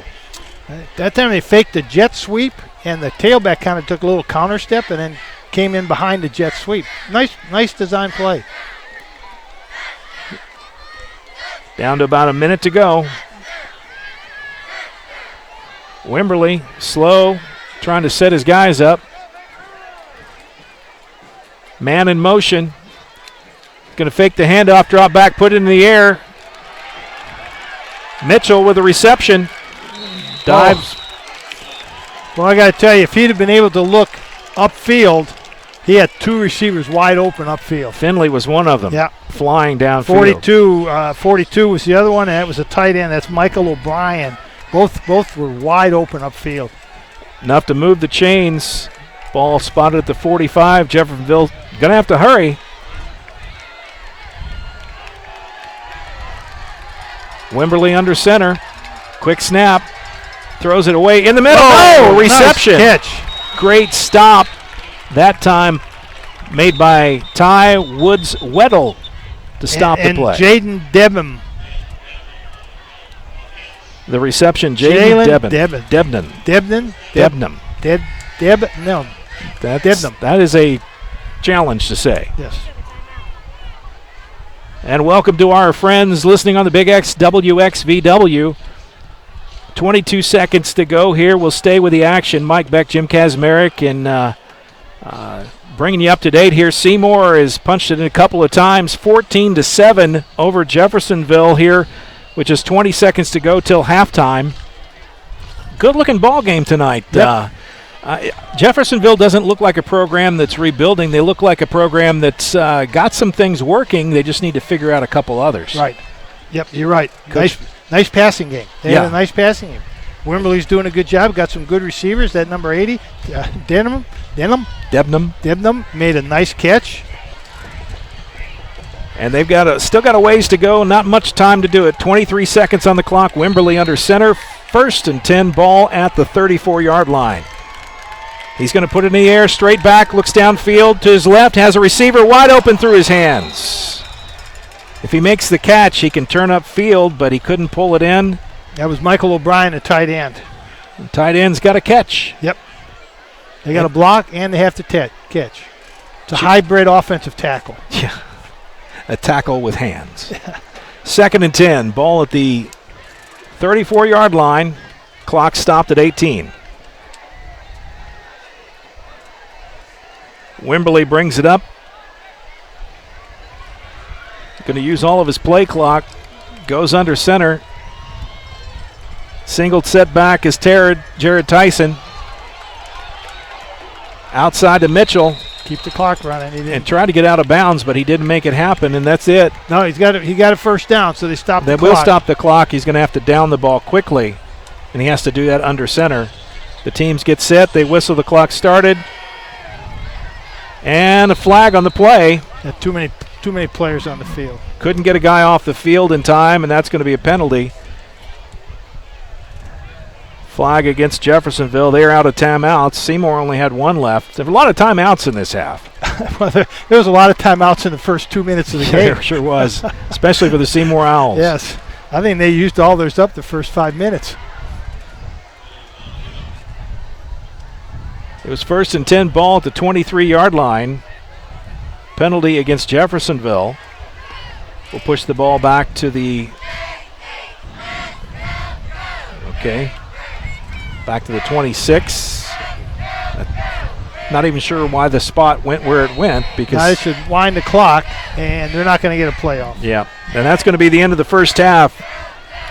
At the end of 2 quarters of play, Seymour 14, Jeffersonville 7. We'll take a break. Be back with our halftime coverage right after this on glycod.com. Stay with us. Let's be honest. You don't see Grandma nearly enough. Which means the dead car battery you've spent the morning dealing with has robbed her of precious grandkid time. It's unfortunate, sure, but it's not like she's going to write you out of her will or anything. Right? When you need to be there, you need an Interstate. The car battery auto techs prefer.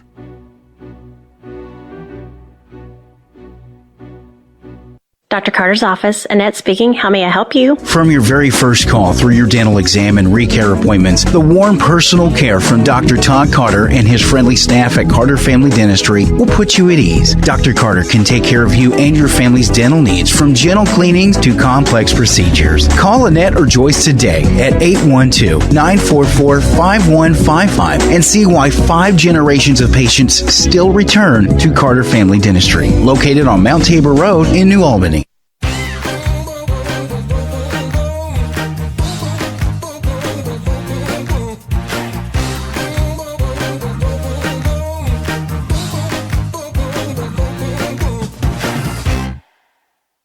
The Clark County Youth Coalition, Clark County's local coordinating council for a drug-free Indiana, presents What's Your Side Effect? Join the movement of thousands of young people working together to build a better world through living healthy, passionate, drug-free lifestyles.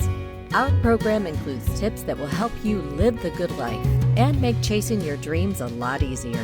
Get healthy, get inspired, get the facts at what'syoursideeffect.org. You're born with the brain power to make smart choices and the opposable thumbs to click on them. You shop carefully for a lot of things, but what about your bank? Better borrowing rates? Yes, please. Lower fees? Duh. More money for you, less for the bank. Access to a cooperative network of convenient locations and a place where they go the extra mile for you. It's your money. Start right here. Centra Credit Union. Centra.org. Federally insured by NCUA. Equal housing opportunity. Tonight's halftime report is brought to you by Centra Credit Union, centered around you. Find out about online banking and other services by visiting Centra.org.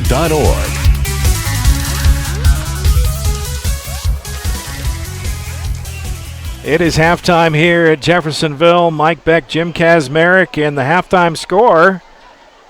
Seymour 14, Jeffersonville 7, and Coach Kaz has departed for just a moment. He's gone to get some stats for us. I see him making his way back here. But a good ball game tonight. What are you saying there, Coach? We're back on the air, so he's taking off again. So we're trying to get you some stats, but let's talk about this ball game. Jeffersonville scored first. They punched it in the end zone, took a 7-0 lead. Seymour picked up 14 points after that to push back ahead. But a pretty good ball game. Both teams playing pretty well. Typical high school football game is what I would call it. Some mistakes, early season mistakes, but not too bad, not too shabby. And here comes Coach to join me. Coach, we send you on a mission like that. It's like the Lord of the Rings in there. He's gone on a journey. Did you get any stats, or are we still waiting to get those? You know what? I am such a whiz at technology that I actually took pictures of the stats. Okay. Here are Seymour's team stats. Okay, sounds good. What? Share. 9 first downs, 79 yard rushing off 22, 81 yards passing off the 60. 6 out of 11 passing, touchdown, no fumbles lost, 2 penalties for 25 yards, 6 of 9 on third down conversions. Now that's outstanding. Not bad at all.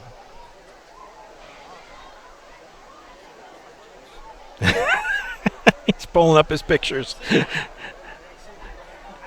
All right.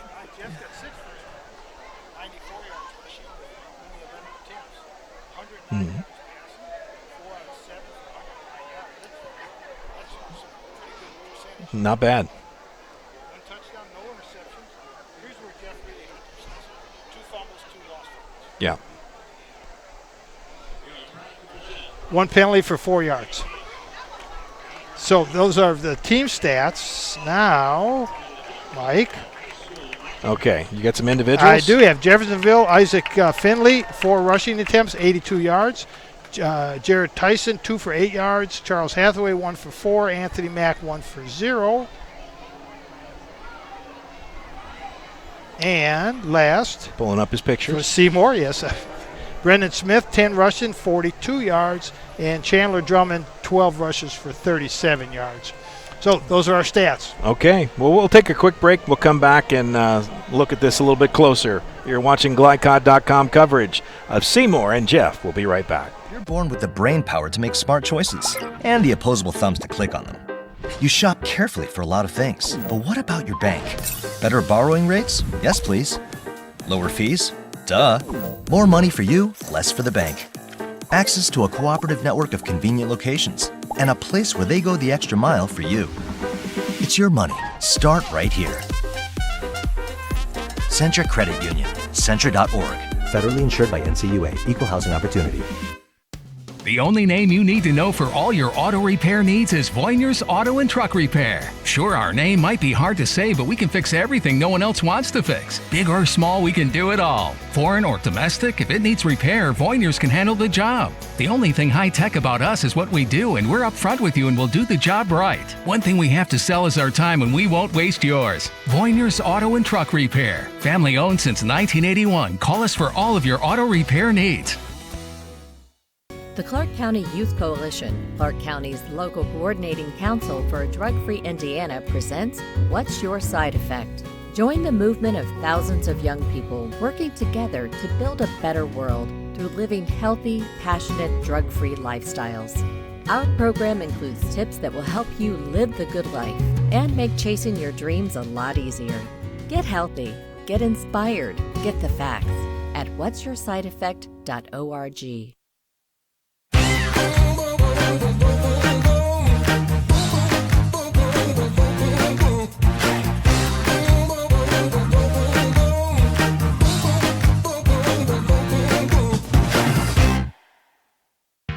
You're watching Southern Indiana High School football from Glycod. Mike Beck, Jim Kazmarek up in the booth as the sun sets in the west. Beautiful night for football, and good football happening all over the area. You've got some score updates. Tell us what's going on out there. I do. Well, New Albany's at Castle, so Castle's in a different time zone, so they're just starting their game. Brownstown and Charlestown. Charlestown's up on Brownstown 14-7 at half. Okay. Silver Creek is up 6-0 over Salem at halftime. Tough game there.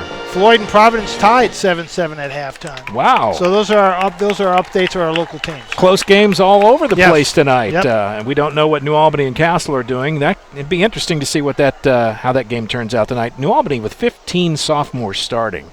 That's a lot of young players. And I talked to one of their coaches, and they are their sophomores are very impressive, according to this coach. That they're not like your typical goofy sophomore. Okay. They are a good bunch of kids that are good athletes and play hard and practice hard. And, you get a couple of good senior leadership out there with a bunch of sophomores that are athletes and good players. And, you're building for the future, and your future might be now. Yeah, well, take it when it comes. Tonight's scoreboard update brought to you by the Clark County Youth Coalition. For more than 35 years, the Clark County Youth Coalition has been the state's eyes and ears in Clark County, monitoring data and working to reduce substance use and abuse. For more information, visit clarkcountyyLCC.org or like them on Facebook. So we appreciate them. We're going to head and take another break, and when we come back, we'll do our second half adjustments because I call you coach for a reason. You think like a coach, and you were a coach for a long, long time, so you know how this stuff works. We'll talk about that when we come back right after this on Glycod. Hey, who are you? Oh, hey, Jeff, I'm a car thief. What? I'm here to steal your car because, well, that's my job. What? What? What? What? What? What? What? It happens. And if you got cut rate car insurance, paying for this could feel like getting robbed twice. So get Allstate. And be better protected from mayhem. Like me. Call Jeffersonville Allstate agent Packy Page today at 812-282-2970. Subject to terms, conditions, and coverage selected. Hi, this is Sheriff Jamie Knoll of the Clark County Sheriff's Office reminding you to please buckle up, wear your seatbelts, and refrain from texting while you're behind the wheel. Your safety is our priority. Enjoy the game.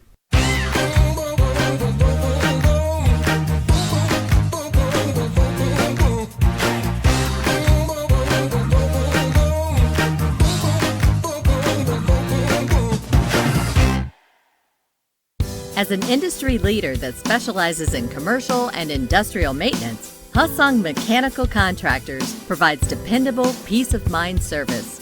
Countless companies and organizations have relied on family-owned HMC for precise solutions on design, service, automation, energy, and plumbing. Their expertise can oversee your project from start to finish. To find out how Hussong can help your business, visit Hussong.com. The Clark County Youth Coalition, Clark County's local coordinating council for a drug-free Indiana, presents What's Your Side Effect? Join the movement of thousands of young people working together to build a better world through living healthy, passionate, drug-free lifestyles. Our program includes tips that will help you live the good life and make chasing your dreams a lot easier. Get healthy, get inspired, get the facts at what'syoursideeffect.org. Looking for new ways to connect with your customer? Did you know that local grassroots marketing is the most effective? For a successful economic approach, email info@glycod.com or call 502-551-5027. You're watching Southern Indiana High School football from Glycod. Jim Kazmarek, Mike Beck, glad to be with you here at Jeffersonville High School. Halftime score, Seymour 14, Jeffersonville 7. And normally at halftime, if we can, we'd like to grab people like the athletic director and have a chance to chat with him. Mr. Satterley, the AD here at Jeffersonville, has been busy as a one-armed paper hanger, especially with the news that that came out in the Tribune this morning, late yesterday, that Joe Luce, their head basketball coach, resigned. As of Tuesday, I guess, he is no longer employed by Greater Clark County Schools. They're very surprising. I talked with Coach Satterley before the game. I caught him on the field, and that was one of the things we talked about. I think that caught him completely off guard. And I think, in this situation, it's going to be difficult for Jeff to gather candidates that are going to be available, because who's going to leave their school now 2, 3, 4, or 5 weeks into their school system? Or who's going to break a contract, basically? It's a real bad timing situation for Jeffersonville, and as you might expect, Mr. Satterley's hands full, not able to be with us in the booth tonight. And while we don't want to speculate on the reasons, we'll leave that for others to do. Makes it tough for the basketball team, a team that is in some places projected to be number one in the state. Right, yeah. Oh, yeah. They had a good team last year and won the sectional. And, I feel for Coach Satterley. He's a good man. He's a great athletic director here at Jeff. Good guy to work with when I was at New Albany High School. He'll fix it. He'll get it figured out, and he'll fix it. He'll bring in the best possible candidate for Jeff's basketball program. Jeff, like New Albany, is a traditional Southern Indiana basketball powerhouse. And, if another time of the year, he would be swamped with applicants. Oh, heavens, yes. And coming off the big regional win last year in boys basketball, with almost everybody back as far as their basketball team, Jeffersonville, like I said, many pundits picked them maybe number one in the state. So interesting times at Jeffersonville. Let's talk back to the football game. That's why we're here tonight. Let's break these two teams down first half performance-wise. What did you see, good, bad, and ugly? Well, maybe not so much ugly. Well, we can do that. We can go ugly first. Seymour started out very confused on their offense. They used up several timeouts early. Players didn't seem to know exactly what they were trying to do. So that settled down. Once they got those kids settled down, they stopped making those mistakes.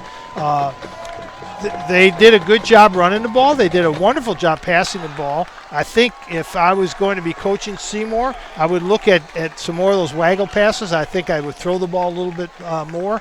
The passing game was good. The passing game was effective. Their outside game is looking pretty good, and even inside. So, I don't know. Defensively, the only thing you do defensively is try to put a little more pressure on Wimberley, because you got two free safeties back there, and guys are running past them that are better athletes than your defensive backs are. So the only other way to offset that would be to try to get some more pressure on him. All right, let's talk about the Red Devils as they make their way out, warm-ups. What did you see? Obviously, turnovers. That's got to be the big thing. Yeah, and you can't harp on that. The more you harp on it, the more concerned the players. Yeah, and so it's a matter of just telling the kids, hey, you know how to do this. Secure the ball, and take care of the ball, and we'll be all right. just off. They have to have a little more consistency in their offensive line. I think they need to run the ball a little more effectively. They have a bigger, stronger offensive line than Seymour's defensive line. So I think they need to become more effective in their offensive line play. But, I'm going to let Wimberley throw the ball down the field. That's my adjustment. He proved to me that he can throw it down the field. Nice mechanics. Throws a nice ball. Nice tight spiral. He's got some good receivers. They're quick kids. They're fast kids. So that's my adjustment. Let Wimberley throw the ball. Going back to the thing we talked about with the turnovers, Jeffersonville, that really hurt them last week against a great Fern Creek team. You turn the ball over against them, and they're going to make you pay. Right. You got a little bit more wiggle room here with Seymour, maybe not quite as talented as Fern Creek, but still, you coached for 40 years, played at the University of Louisville. You've been in football all your life. Is there a way that you can coach a team out of turnovers without making it the focus of everything you talk about? Well, from day one, you start working on security ball drills.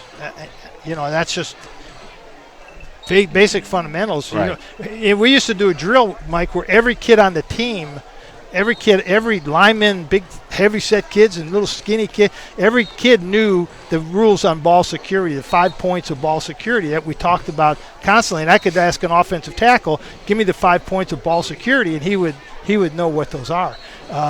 So it's just a matter of you work at it, you do drills during the week, you have people hitting them with dummies, you try to strip them with the ball. Those are just drills you do all the time. And,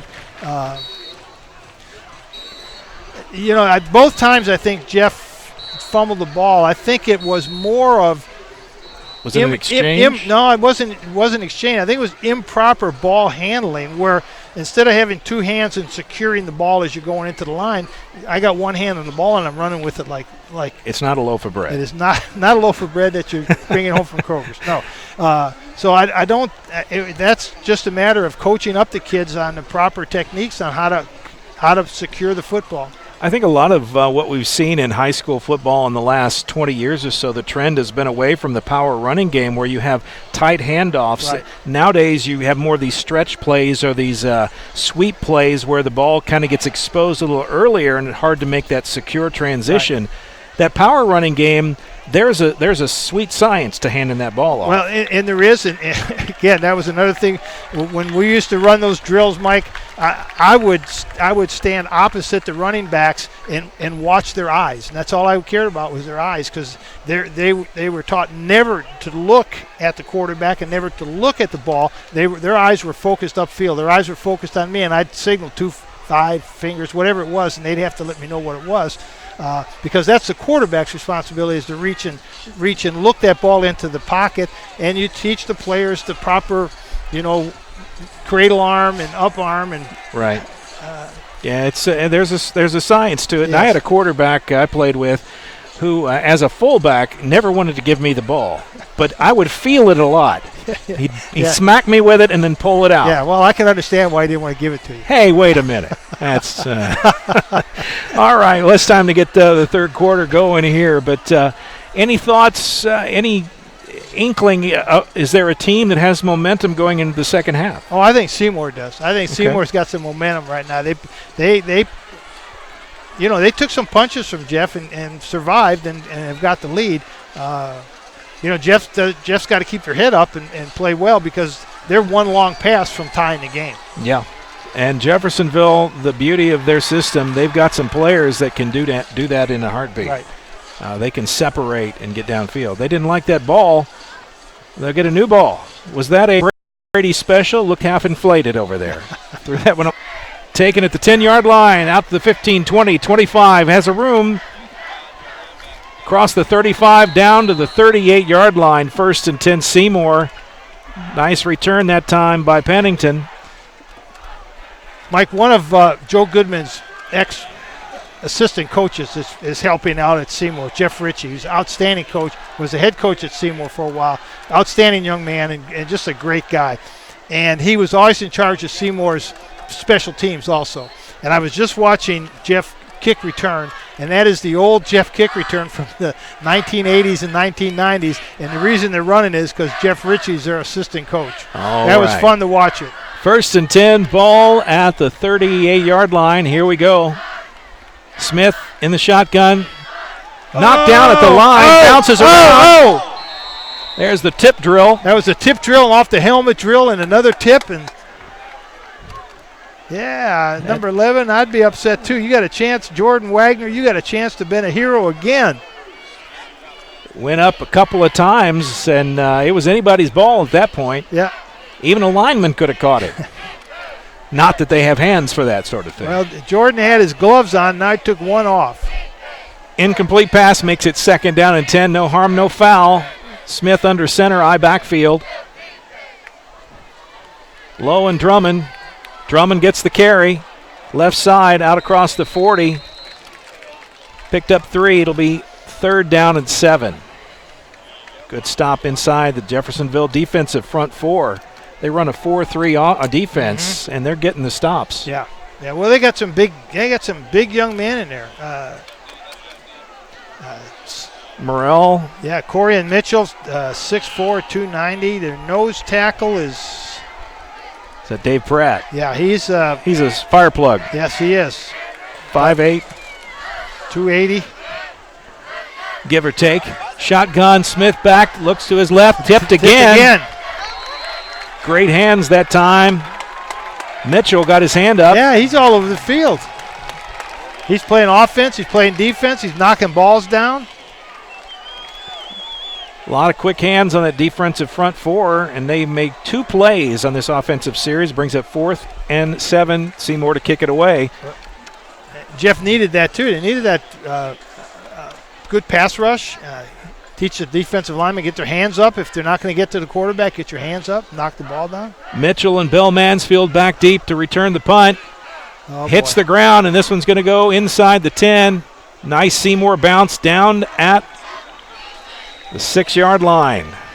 1st and 10 Jeffersonville. If one thing they've had to fight is the field position bug tonight. Well, and again, the Jeffersonville not only doesn't put a rush on, but their guys are turning and running.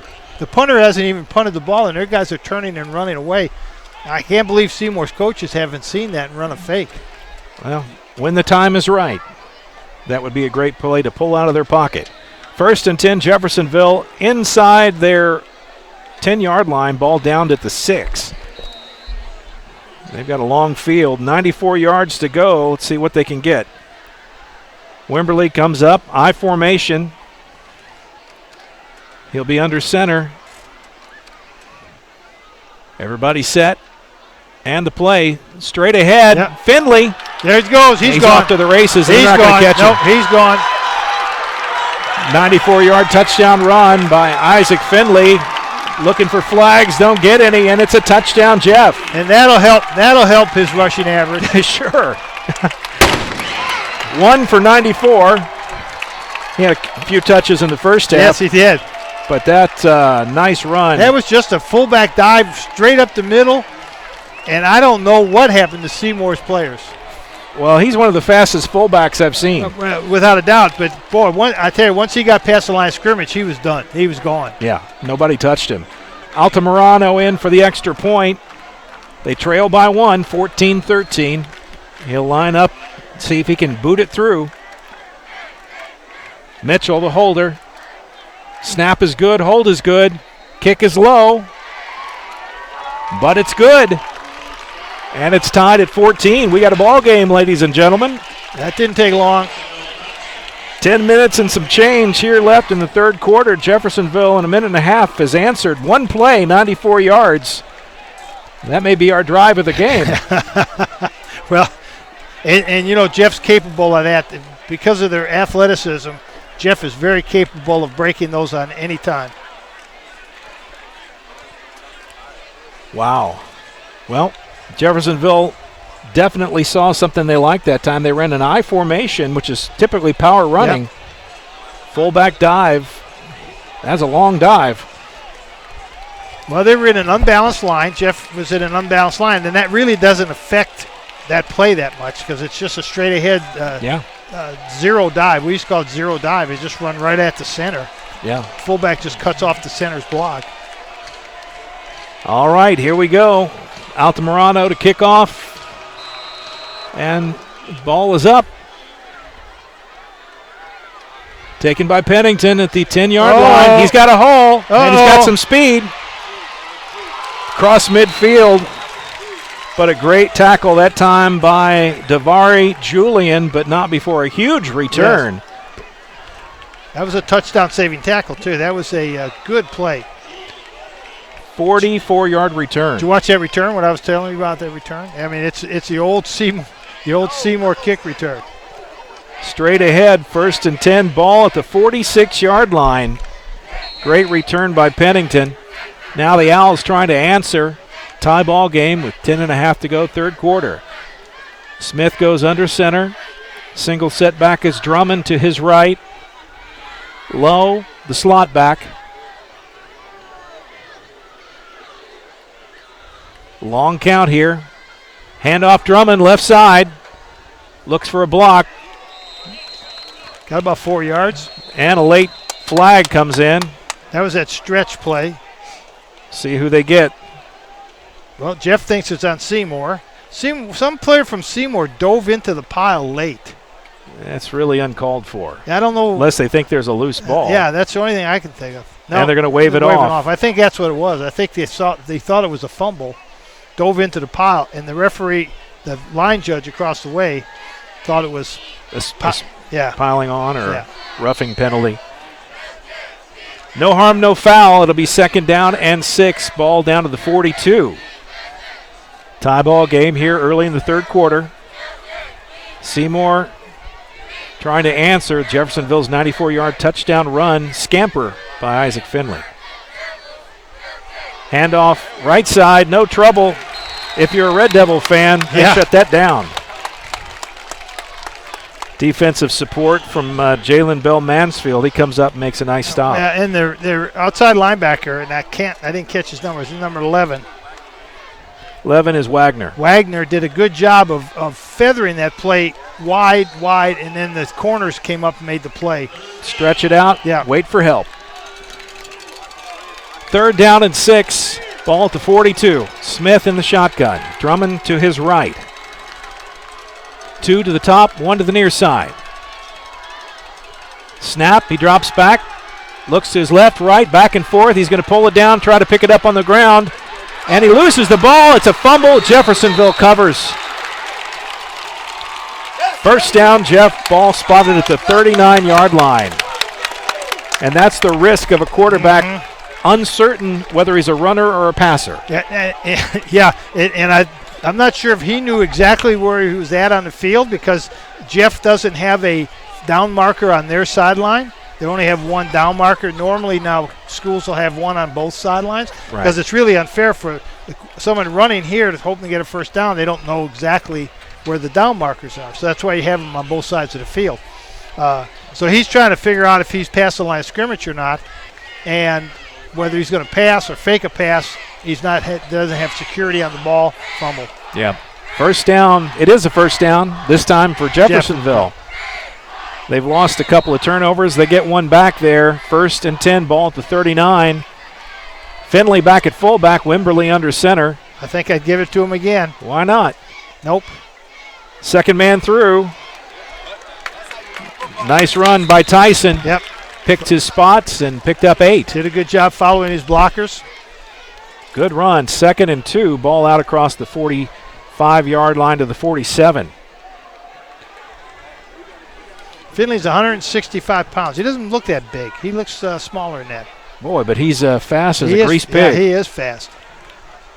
2nd and 8, or 2nd and 2 rather. They like this power formation, the old pro set. Yeah. I mean, this is old school. This is flanker, tight end, and I-back. I love it. I do too. 2nd man through. This time not much there, but he leans forward. Man, oh man, big number 71, Cameron Claycamp, laid the wood to him that time. He was waiting for him right in the hole. Jared Tyson with a single yard. He gets 1. He needs 2. 3rd and 1. You're right at midfield. Is this 2-down territory for Jeff? Yeah, I think so. Let's see what they do. May not need 2 downs to get it. Well, they've got some players back there, 1 yard. They're back to that unbalanced set, so this looks like it might be an Isaac Finley dive play. Come to the left side, perhaps. Wimberly under center. Yep. Finley straight ahead. He'll get the first down. Nope, I don't think he got it. They may give it to him, but it didn't look like he got it. Seymour was pretty stout in the defensive line there. They read that one. 4th down. It is going to be 4th down. Jeffersonville has to make a decision quick. Coach Parker.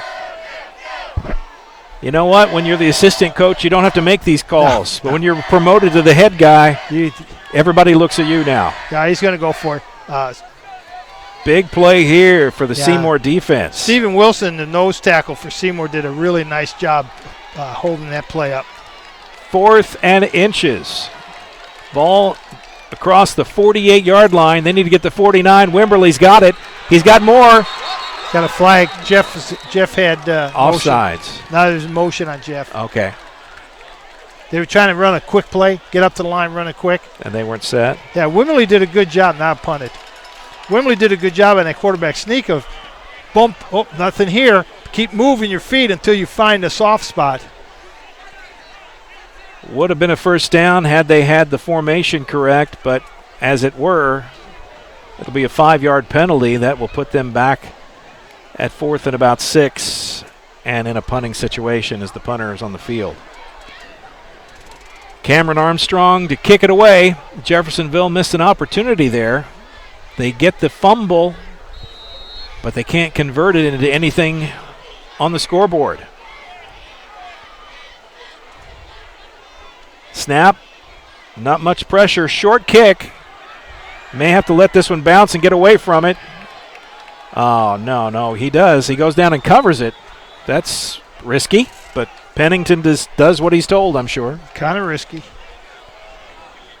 1st and 10, they'll take over at the 20-yard line.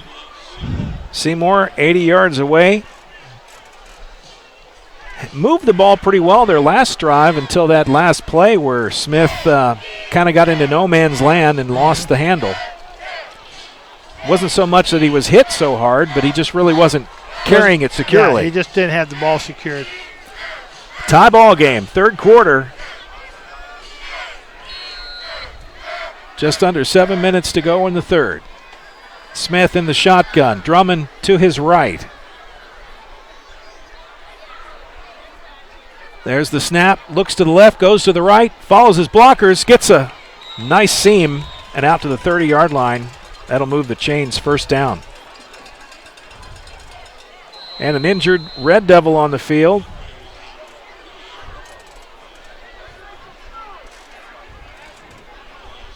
Welcome to all the fans listening on the Big X WXVW. You've tuned in to Jeffersonville and Seymour tie ball game here in the 3rd quarter. A good one.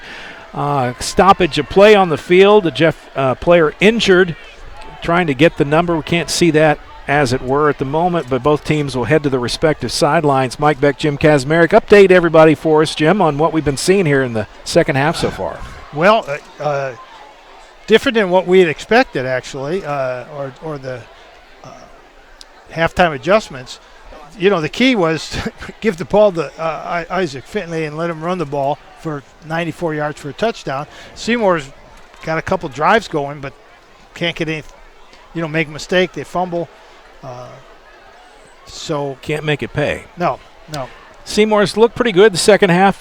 Jeff's big play was the 94-yard first down play from Isaac Finley. Just a straight fullback dive, went off the right side, and gone. He was gone. And I believe we have cramps. This is our injured player's cramps. And that is the best kind of injury you can have in high school sports because that's very recoverable. Yes. And you see that especially early in the season when players, even with all the conditioning they do in the summer, you get out, you're going at full speed for the first time in game situations. There's no way to simulate that in practice. At least it doesn't seem to be a way. And you tell the players about proper hydration. Yes. And that doesn't mean a glass of water before the game. We're talking about hydrating water days before the game. And it doesn't mean a Coke or an iced tea. Right. Because those are all diuretics, and they're actually sucking the water out of your body. Morrell. Big number 99. Yep. He's been a big force on the defense. Yeah. They'll miss him for a couple of plays as he shakes that off. And he's still struggling with them. Those Charlie horses can hurt. Oh, Shavon, I can relate. I've get some bad cramps every once in a while. Oh. Jeffersonville, Seymour, the score 14-all here in the third quarter, 6:48 to go. Mike Beck, Jim Kazmarek, our Glycod audience, and our friends over at the Big X, WXVW. Bring you the action. Smith in the shotgun for Seymour. Back. He's going to roll to his left, looks downfield. He's going to put it in the air, has a wide open receiver. No one with 5 yards of him. Now it's a foot race. Can he get? Oh, horse tackle. Oh, that's a horse collar tackle at the 3-yard line. First and goal, Seymour. And they'll put that ball at about the 1.5. That quarterback for Seymour, man, Smith did a great job. He's rolling left and got his shoulders turned around to throw that ball to the receiver going up the right hash mark. And that receiver was Eli Henderson, who was on a fly, and he is shaken up a little bit. That horse collar, there's a reason it's illegal. Right. He took his helmet off on the field. He's going to have to come out for a play, but that is an aggressive play, and it can really wrench your upper back, your collarbone. A lot of potential injuries. That's why it's illegal. And he's back on the ground now for a moment, shaken up, and they'll attend to him on the sideline. But can you break down that play for the Well, folks? I can, because quarterback, they did a little sprint out to the left so to take the pressure off the quarterback from the pass rush, because the last couple of times he tried to throw, remember, Jeff kept knocking the ball down. Good way to get rid of that is to sprint out, right or left. He's a right-handed quarterback. Going left is not an easy pass. No, it's not. But he was able to get his shoulders turned and threw a strike to the second receiver. He had 2 receivers, Mike. He had his wide receiver going up the sideline, his inside receiver going up the hash mark. Threw it to the inside receiver going up the hash mark.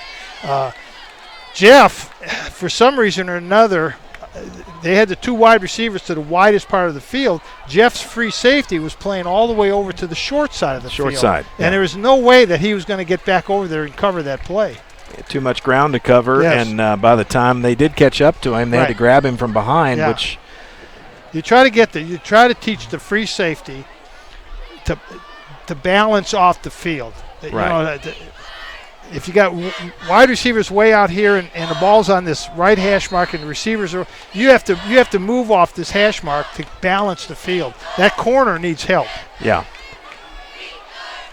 Well, the ball was down at the 3, and I didn't see them mark any penalty off. Yeah, they did, Mike. I think half the distance. Yeah, they actually marked it on the 5. Him going down. Yes, so they put it at the 2.5. First and goal for Seymour. Tie ball game, 14-all. Jeffersonville. They got to try to stop this here. Smith under center, power formation, low the fullback, Drummond the tailback. Sneak. Straight lineup. You can see by his feet. Yeah. And they push the pile. Great movement and a touchdown, Seymour. That is great offensive line movement for Seymour. And if I was Jeff's defensive line coach, I would be very upset with what I just saw.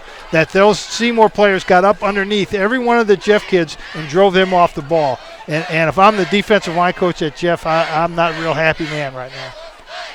20-14. Seymour takes the lead here in the third quarter at the 6:23 mark. Extra point attempt. They line up. Guevara. The kick is up. Long enough by far. That was a good one. And straight enough. Yeah. 21-14. Seymour over Jeffersonville in a great Hoosier Hills Conference battle here in the third quarter, about halfway through the third, and we got a good ball game here, Coach. Yeah, turning into an offensive fireworks now. First half, not so much. That's kind of like last week where the offense has turned it on in the second half. Interesting call here, Jeffersonville to receive. They've been using different sets of backs back there to return. Almost every time they've got two new return men. Yeah, Isaac Finley needs to get I want Isaac Finley's hands on the ball as much as I can. You're a Finley fan. Oh, he's a good player. He's got good quickness, good speed, very explosive player. Yeah, well. Yeah, he's back here. Yep, Finley goes back. And Jordan Ferguson. And I can tell you, Mike, now that the sun's gone down, the lights at Jeff High School are not helping us up here in our platform. I I can't hardly see our rosters anymore. It is quite dark here. No, you're good. No. Okay. Don't do that. I might come over, look over your shoulder. Well, yeah, we'll do that. Mike's got the light, and I got darkness over here. Hey, folks at home don't care about our situations. Nope. They just want to see what they see, and the game is a good one. Yep. Seymour 21, Jeffersonville 14. And the Owls go to kick it off. They put it up in the air. Short kick. Taken at the 20-yard line. And he's pulled down from behind. Grabbed him by the jersey, not a horse collar. Not a horse collar. Tackled by Pennington. And the ball will be down at the 27-yard line. There's a difference. A horse collar is grabbing inside those shoulder pads, grabbing inside the shirt collar. You can grab the shirt tail. Right. And you can grab the numbers, and you can grab the jersey, but you can't grab it up around the neck area. Yeah, some of the fans here on this side of the field a little unhappy with that call, thought it was a horse collar, but it wasn't. 1st and 10, Jeffersonville's ball. They'll set up at the 27-yard line.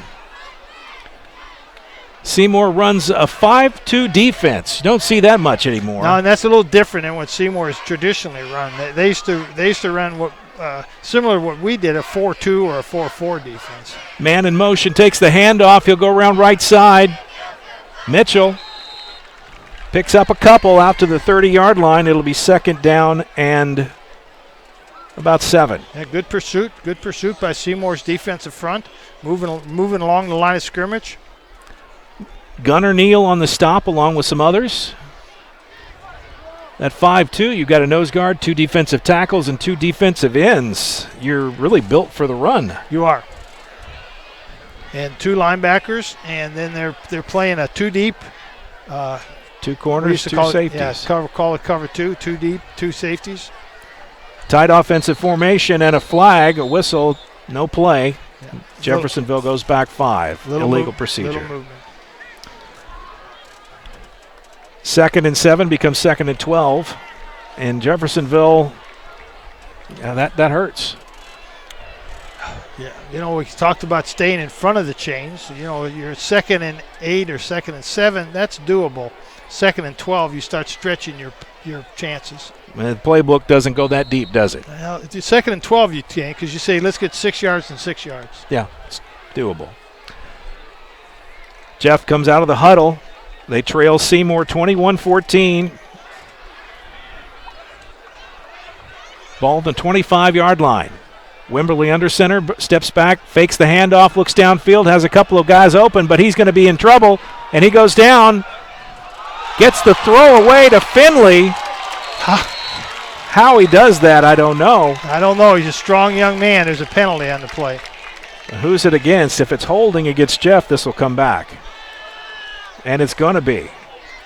And that's a shame because that's a great heroic effort. What a play. I mean, there were 3 Seymour guys dragging him down.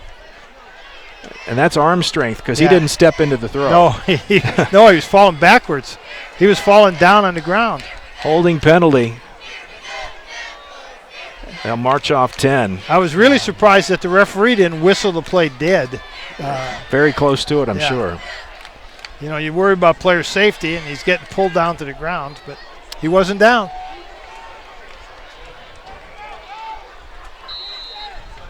It's 2nd down. Ball is spotted at the 16-yard line.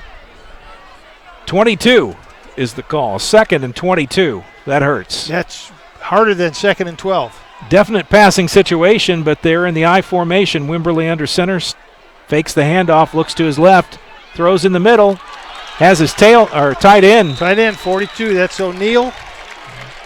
Great play. Wimberly came up limping. Turned his plant foot. Yeah. He comes up limping. Shake it off. Shake it off, young man. 22 yards is what he needed. He got about 18 of those. Yeah, I got 18. 18 or 19. They're going to make it 3rd and a long 3. Ball at the 34-yard line. Good ball game here. Jeffersonville, Seymour here at the home of the Red Devils, but they trail by 7. About 4.5 to go. Wimberly up, tight I formation. He keeps it himself, goes straight ahead. He's got the 1st down. Out to the 39, it'll move the chains. That was a different quarterback sneak. You don't see that very often.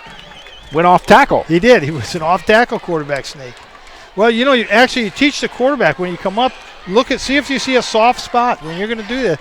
And against a 5-2 defense, the soft spot is way over by the guard. So yeah, you got to read it. Yep. He did a good job. Wimberly using his head tonight as well as his arm. Mm-hmm. 1st and 10, ball at the 39. Under 4 minutes to go in the third quarter, 21-14. Wimberly hands off deep in the background. Tyson nowhere to go. He'll lose a yard. Yep. Good defensive play that time. Here in the dark light, hard to see, but I believe that's Ethan Corwin, number 55, who got a hand on him, and a couple others as well. Seymour plays pretty good defense. They do. They're a well-coached team. Defensively, they're doing a good job. Off their defensive line is pretty stout. 2nd and 11. Drop back pass. Steps up into it. 4 guys on him this time. He does get away. Loose ball. Fumble. And Jeff, they cover it. It's Jacob Griffin. Trying to do too much that time. Offensive tackle fell on it. He was just trying to do a little bit too much that time. Brings up 3rd and long. 3rd and 15. Ball back at the 34-yard line. They need to get just short of midfield to convert this.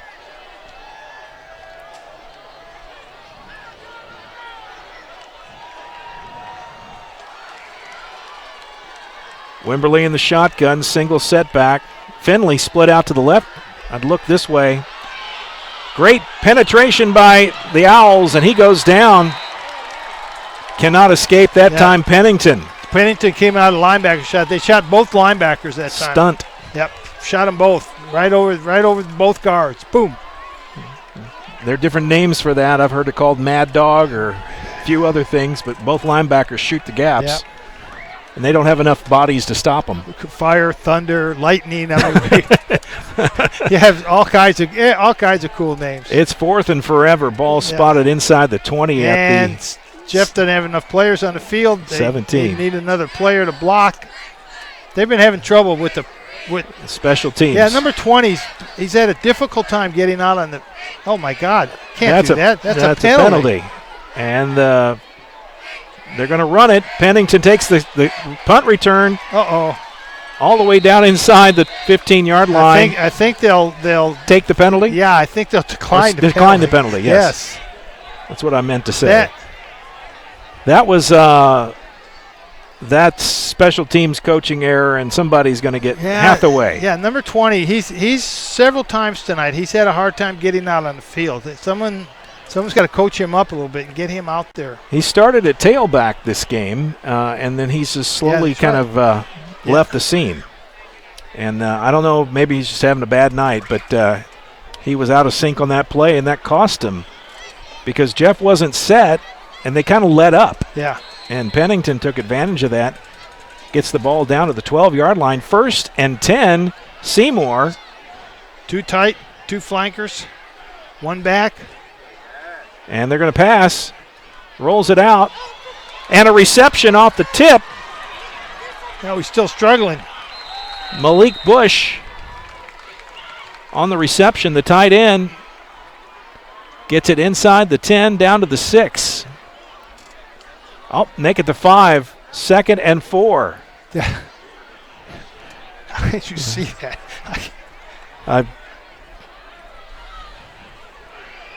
Minute plus here to go in the third quarter. 21-14 Seymour over Jeffersonville.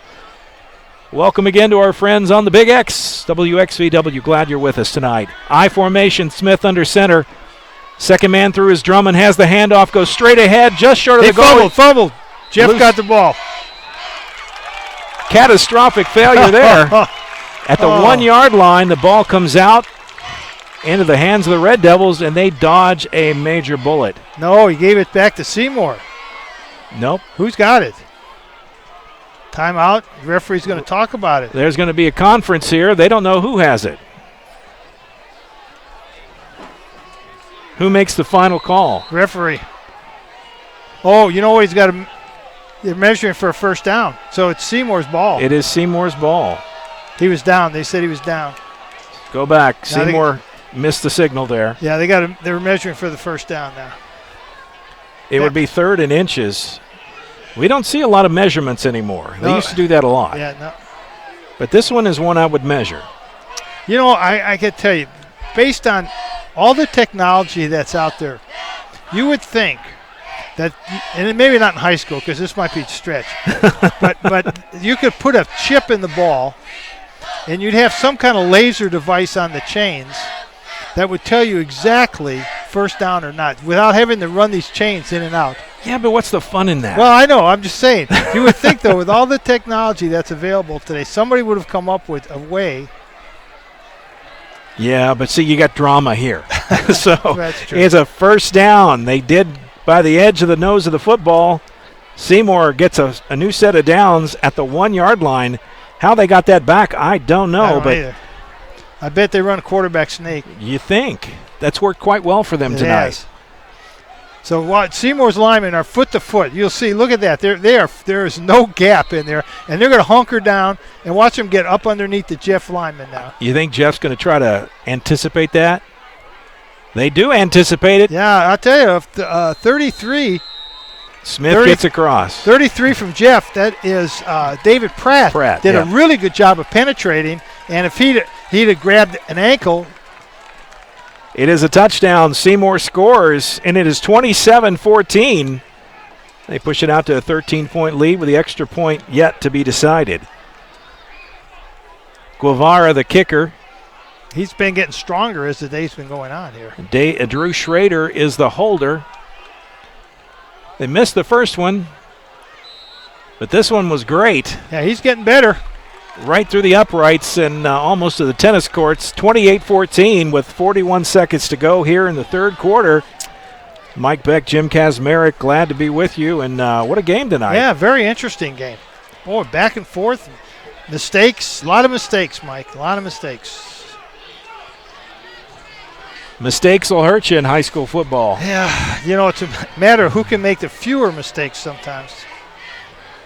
But not a badly played game. I mean, there's been some turnovers that you expect at this level, but some bright moments. Isaac Finley, definitely a key point. Yep. Wimber's arm, really impressive. Very impressive. Get him a little bit more time, he could be deadly. Mm-hmm. I think Jeffersonville's got a lot going for it. You know, you look at this program, Isaac Parker, just in his second game, and you don't see a team that's in disarray. And that was the question coming into this, and just be fair, a lot of people are thinking, is Jeff going to be a train wreck this year? Yeah.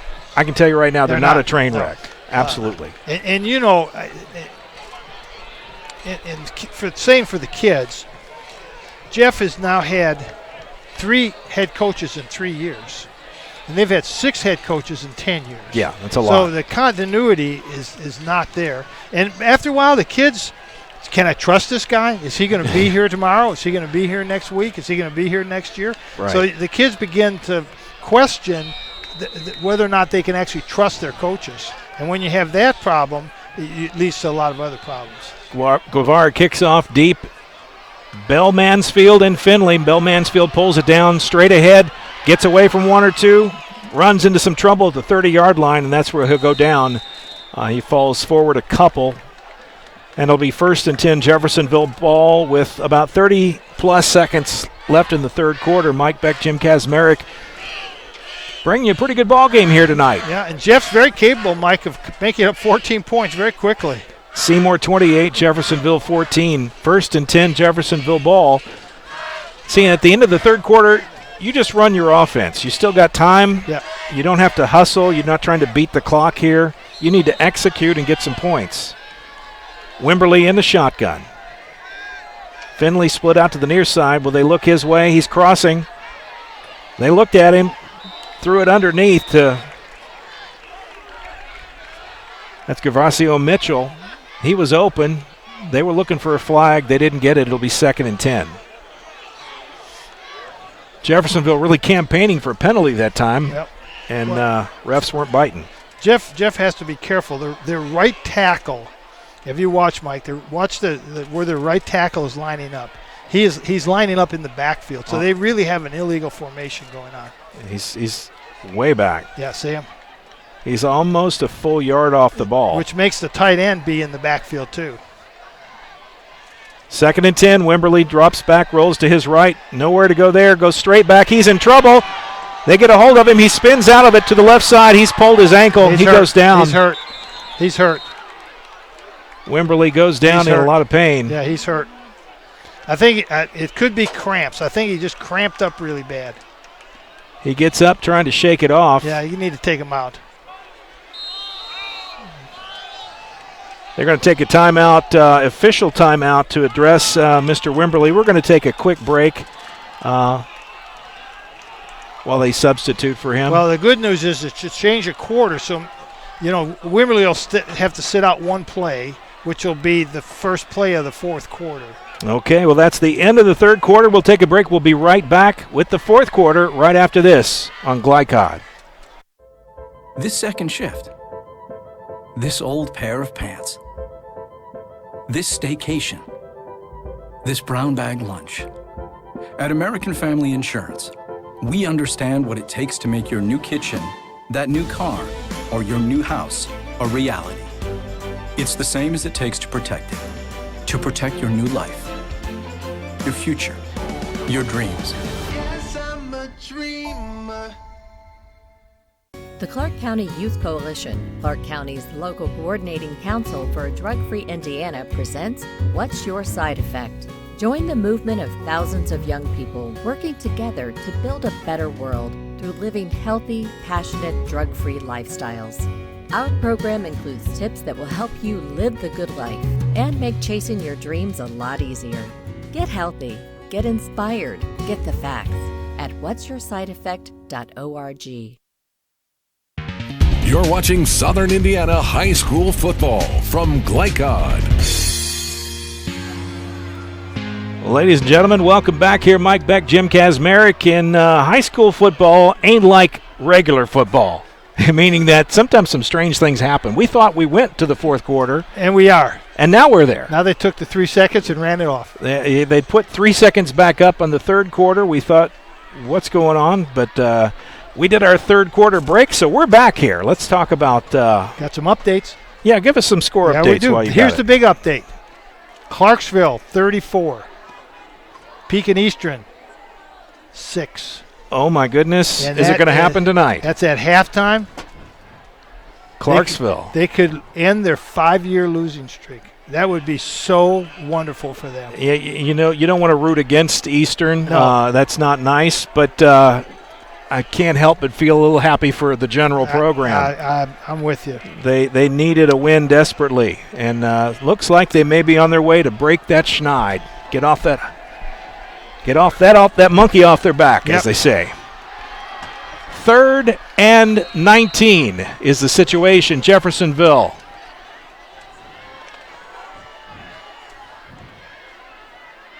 Offensively, new quarterback is in. It's number 18, and I'm so dark I can't see a thing. It's Cole Phillips. He's a 5'9", 180-pound sophomore. Cole Phillips. And he's in. Jeff's going to punt.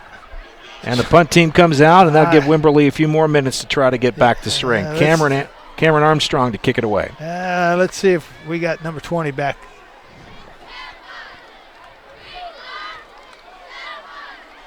Well, trying to figure out who's who on that Red Devil punt team can be confusing. Going back to return Josh Pennington, who's had a couple of nice returns, set up the Owls pretty nicely.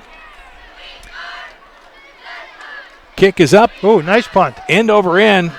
Oh, bad bounce. Good bounce for Seymour, bad bounce for Jeff. That looked like a 9-iron shot into the green with some backspin on it. Ball stopped by Jalen Bell Mansfield at the 39-yard line. That's where Seymour will take over 1st and 10 with just about 11 minutes to go in the ball game. They lead by 2 touchdowns.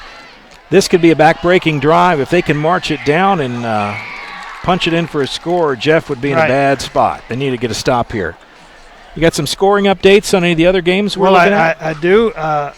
Castle 27, New Albany 0 late in the second quarter. Charlestown 14, Brownstown 7. Silver Creek 20, Salem 6 at the end of the third quarter. And Floyd Central 21, Providence 7 at the end of the third quarter. Okay. Good ball games throughout the region tonight. You've got a good one here. Seymour 28, Jeffersonville 14 early in the fourth quarter. Seymour 1st and 10, ball at the 39-yard line. Smith back in the shotgun, rolls to his right, looks downfield, throws it in the ground, incomplete. Not sure. I am not sure who he was. There wasn't anybody within 10 yards of that ball. And there wasn't a receiver looking. There wasn't a receiver in that area. I'm not sure what he was doing.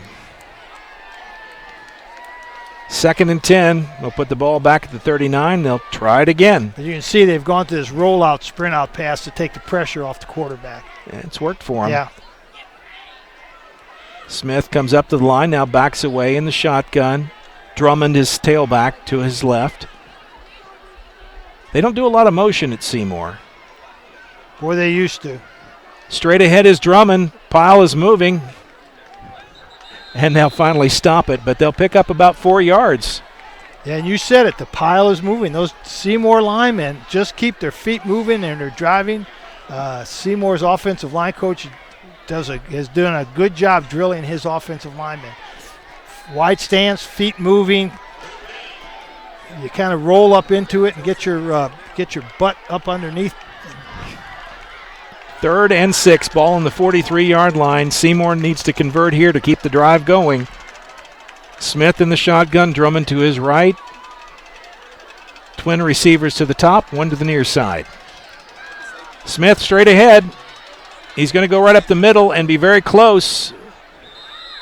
You know, Seymour gives up some weight to that Jeffersonville defense, but they're getting nice movement forward. Well, yeah, because their offensive linemen are well schooled, and you just watch. All you got to do is watch their feet and their legs on how they're. Yeah, they're chopping and pushing. Yeah, they're chopping and pushing. We're going to measure. Yes, we are. And they're going to look at it.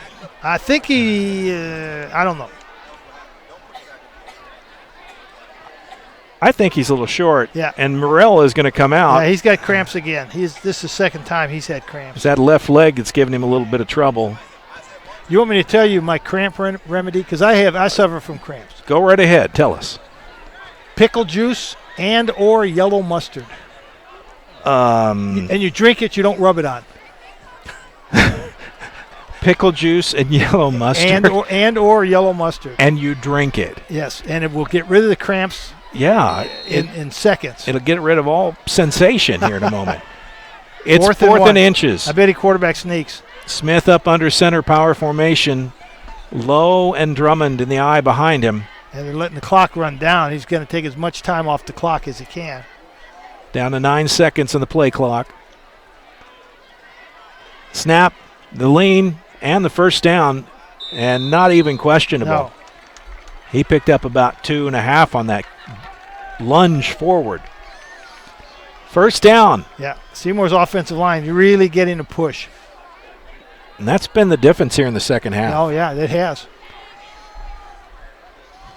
1st and 10, ball at the 49-yard line. Seymour chews up valuable minutes off the clock, and now they got 4 more downs to contend with here. And Jeff hasn't done a real good job of protecting Wimberley here in that third quarter. He's been running around for saving his life. Well, he's getting a nice break on the sideline. Hopefully he'll be able to get back in the ball game. Well, he's straight ahead is Drummond. Nice first down carry. He's going to get about 7 on that. It'll be second and about 3. Well, Wimberley's here on the sideline, and he's moving along pretty good. So I think whatever was bothering him must have just been cramps. And I saw him rubbing out his thigh, so I think he's okay. Ball down to about the 42-yard line. Seymour being very deliberate now. As if you're a well-coached team, you'll do that. Yep. Be deliberate, take time. There's no hurry when you're up by 2 touchdowns. Yep. Use up as much clock as you can. 2nd and 4. Smith under center. Power formation behind him. Drummond the carry. He's got the first down. Just straight ahead down to the 36-yard line. What do we got here? Do we got a holding penalty or we got a face mask penalty? I think it's a face mask. And the call is face mask. The 5-yard variety. And that first down will be extended just a bit further. Was down at the 36. We'll move it in to the 31. It's 5 5-yard penalty. Inadvertent face mask penalty. I didn't mean to grab it. I'm sorry. He said he was sorry. He said he was sorry. So that's what it is. They took 10 yards off. All you have to do is say you're sorry. They take 10 yards off automatically. Is that what it is? Yes. Wow. I wish somebody had told me that when I played. You need to be on the sideline with me when I would talk to the referees and tell them that. You would have told them. Okay. 1st and 10. I did. Say, hey, he told me he was sorry. He said he was sorry. Just give him 5 yards. 1st and 10. Ball at the 31-yard line. Seymour 28, Jeffersonville 14. Score not indicative of how close this game really has been. No. Good ball game tonight, but Seymour really chewing up the clock at the moment. Smith milking it down to 2 on the play clock. Gets it away. Drummond straight ahead. Helmet comes off, and a flag flies. The helmet belonged to David Ortuno. He'll have to come out for one Holding play. against Seymour. See, and that's high school football. Seymour's got a wonderful drive going here. They're not going to make him come out, though. Well, they should. His helmet came off. Yeah. But it's so hard in high school football to sustain drives without a penalty or a mistake. Yep. And now Seymour's got a 10-yard holding penalty, which hurts their drive here. It sure does. And that is a big break for Jeffersonville. Yeah. Ball all the way back to the 41-yard line. That's going to be 2nd and about 21. Now, 1st and 21, rather. Well, just keep milking the clock down. Yeah, if you get it down to 5 minutes, you're in good shape.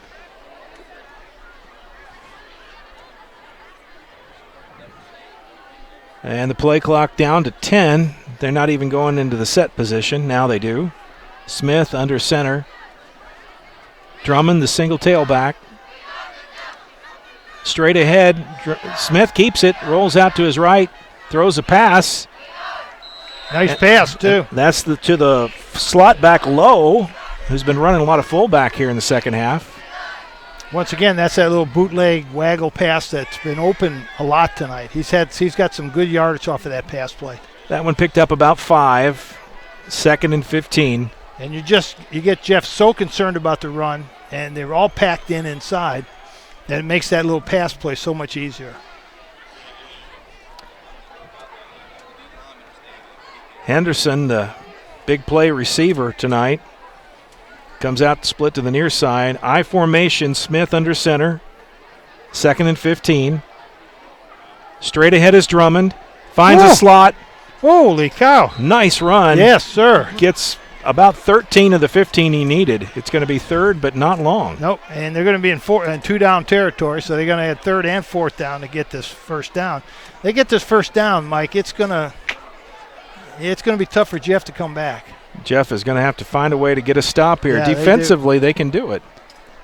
They've made some nice stops in the first half. They seem to be a little tired here in the second. Off defensive linemen are getting a little tired. The hands on the hips, the standing up indicates they're getting a little tired. 3rd and a long 2, maybe 3. And you get tired, you start standing up. When you start standing up, you're just making it so easy for the offensive lineman. Smith to Drummond. Oh, my. Holy cow, where did that guy come from? That was Devaka Parks on a stunt. He comes splitting through and knocks him back. It'll be 4th and about 5. That's another one of those, just run into the guy. Yeah, that was just a collision. Yeah. 4th and 5. Big play there by Devaka Parks. Yes, sir. Might be a game-saving stop. Can they get another one here? 4th and 5. Seymour will go for it. Shotgun. Drummond the only setback. Smith's run a good offense tonight. Can he pull off one more play here? Rolls to his left. Uh-oh. Gets some nice blocking. He's going to pull it down, and he'll have the first down and just run out of bounds. Probably didn't want to stop the clock, but he was going to get the stop with the first down anyway. So protect the quarterback at that point. Smart move by Smith. That hurts Jeff. 4:41 left in the game. Yep, Smith's a heady quarterback. Good job. Nice running ability, nice passing ability. Nothing flashy about him, nothing extraordinary. He's just good. Just efficient. Yeah, he's just efficient. Good way to put it. Just an efficient quarterback. Drummond goes out. Pennington comes back in. You call them a game manager. Well, he manages the game for him. It's always good to have one of those. Oh, you better believe it. Pennington will run at tailback. Low, the fullback. Smith hands it to Pennington, right side. He's got a little room. And we got a penalty. And there's going to be a flag come flying in. Holding Seymour. They'll push him back 10, but that's the bad part of the stretch play. Yeah. Because everybody's and you just start reaching out and you grab that jersey and the line judge is right there. I mean, yeah, you can't hide that. Yeah, you can't miss it.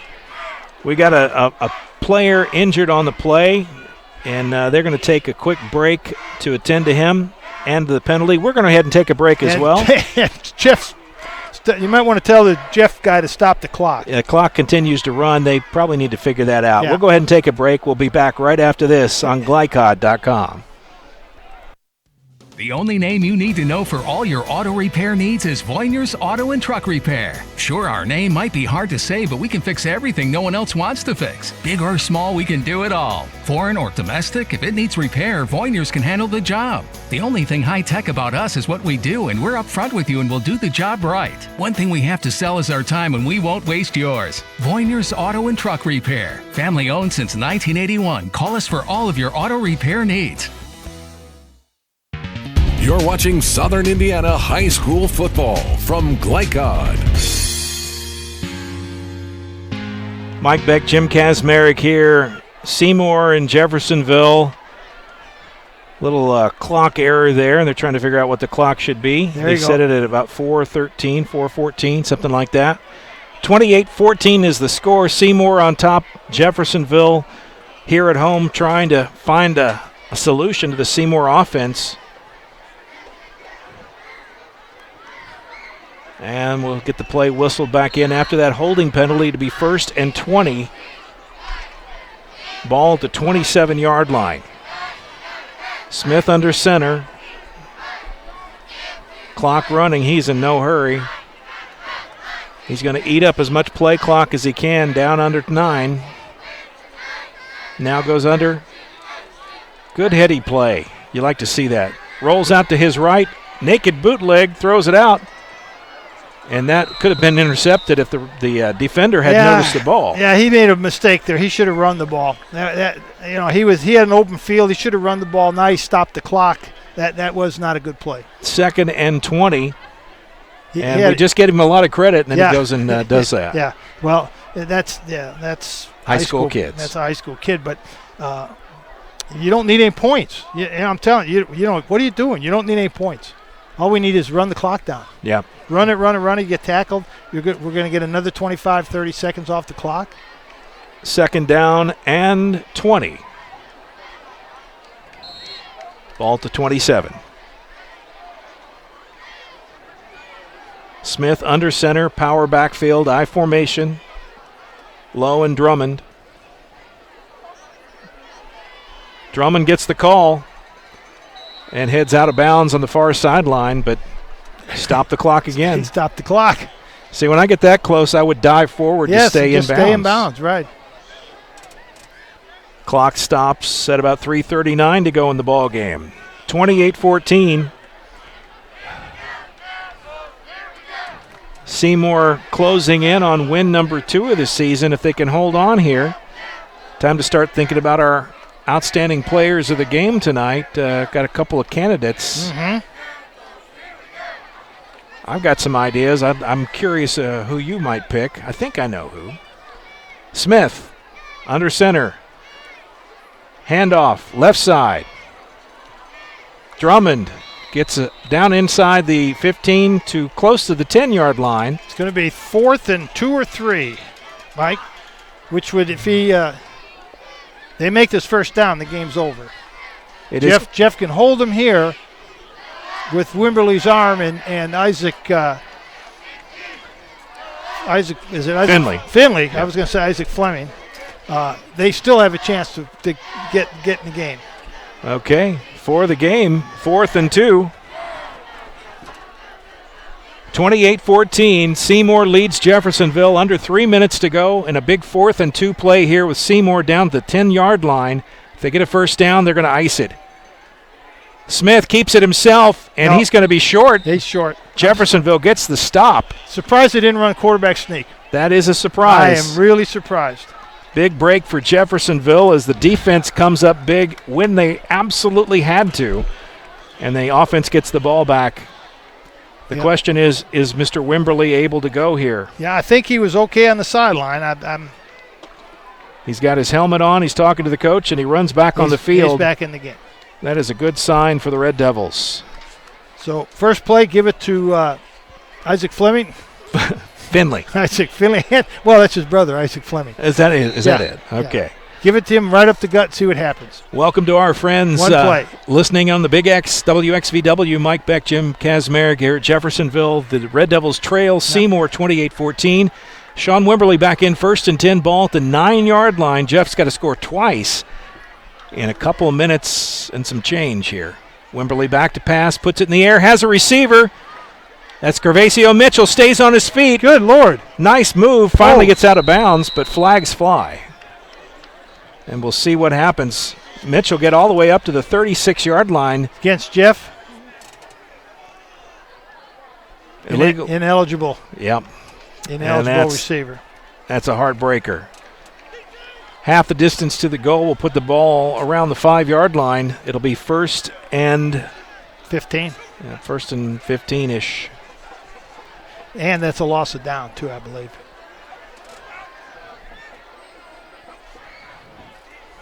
Well, we'll see when they show it. It's very hard to tell. I don't doubt you. I just doubt that these things always show up the way they're supposed to here. Still on the side. But I could be wrong. They show 1st and but I am wrong. 14. 1st and 14. Ball at the 5. Wimberly under center. Straight handoff. And Hathaway can't stay on his feet. He goes down pretty quickly. Trips.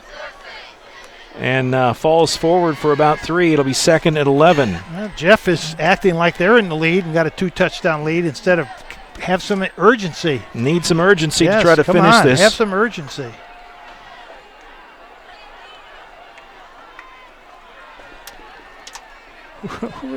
Wimberly under center, hands off. I believe that's Hathaway again. He'll pick up a few more yards, but that is not going to get you in the end zone. Jeffersonville under 2 minutes to go. Surprising. And a timeout as we have an injured Owl on the field. Injury timeout that gives Jeffersonville a little bit of a break. The injured Owl is Nate Bannister, number 22. He's down. Can't tell the nature or severity of his injury, and we won't speculate, but they'll take a quick break and attend to him. We'll need to take a quick break then as well. Stand by. We'll be right back with more coverage right after this on Glycod.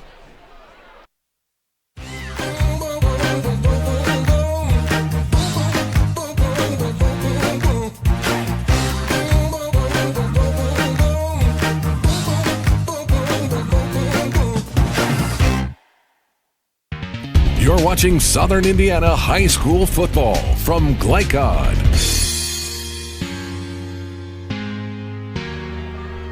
Jim Kazmarek, Mike Beck, glad to be with you back here at Jeffersonville. The score, Jeff, 14, Seymour, 28. The Owls, Michael Kelly seems to have this team firing at the right time. They haven't fired all night, but they've done enough. And let's just be honest, it's always tough to come in here and get a win at Jeffersonville. Well, yeah, it's always tough to for a high school team on the road. It's always tough for a win. High school kids don't necessarily travel well. Yes, it's. I know what you mean. It's just more difficult. You try to keep things as much normal as you can when they travel. Keep them in their routine the best you can. But it's tough, especially with a young team. Now, Seymour seems to have some seasoned players on their team, but with young team traveling, that could be New Albany's issue in this game. Yeah. They traveled to Castle with a bunch of sophomores, and they'll learn, and they learn how to travel. Those Evansville trips have always been a bugaboo for New Albany. It's tough for Jeffersonville, too. You go down and play a Wrights, a Castle. Those teams are always stout. Yes. And depending on the other schools, sometimes Harrison is really powerful. You just never know. But Evansville football is, well, you got to run the gauntlet if you play down there. Well, and you're right. You never know which team. You know Wrights is going to be good. You know Memorial is going to be pretty good. Yeah. Good chance Castle's going to be pretty good. But you got a bunch of other schools in there that year in and year out, you don't know if they're good. 1 year Evansville Central is really good, and the next year they're 0-10. I mean, that's very strange the way it works there. But you know Wrights is always going to be good. And one of the things I always liked when I was coaching was playing Wrights. That was always a fun game. You knew you were going to be tested.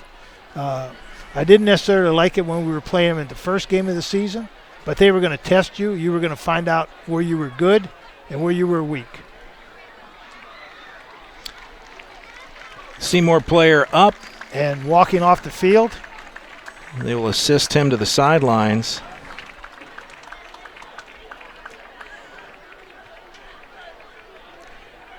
Hopefully the injury not too serious. You always hate to see that in high school players because the season is so short. Right. Any serious injury at all is the season. And you said that was number 22. 22. And they will get him off the field. And he is a senior, too. Yeah. So let's hope it's not serious and that he is back in action next week for the Owls. All right, reset it here. 3rd down and 4. Big 3rd down play for Jeffersonville. They've got 1:50 to go.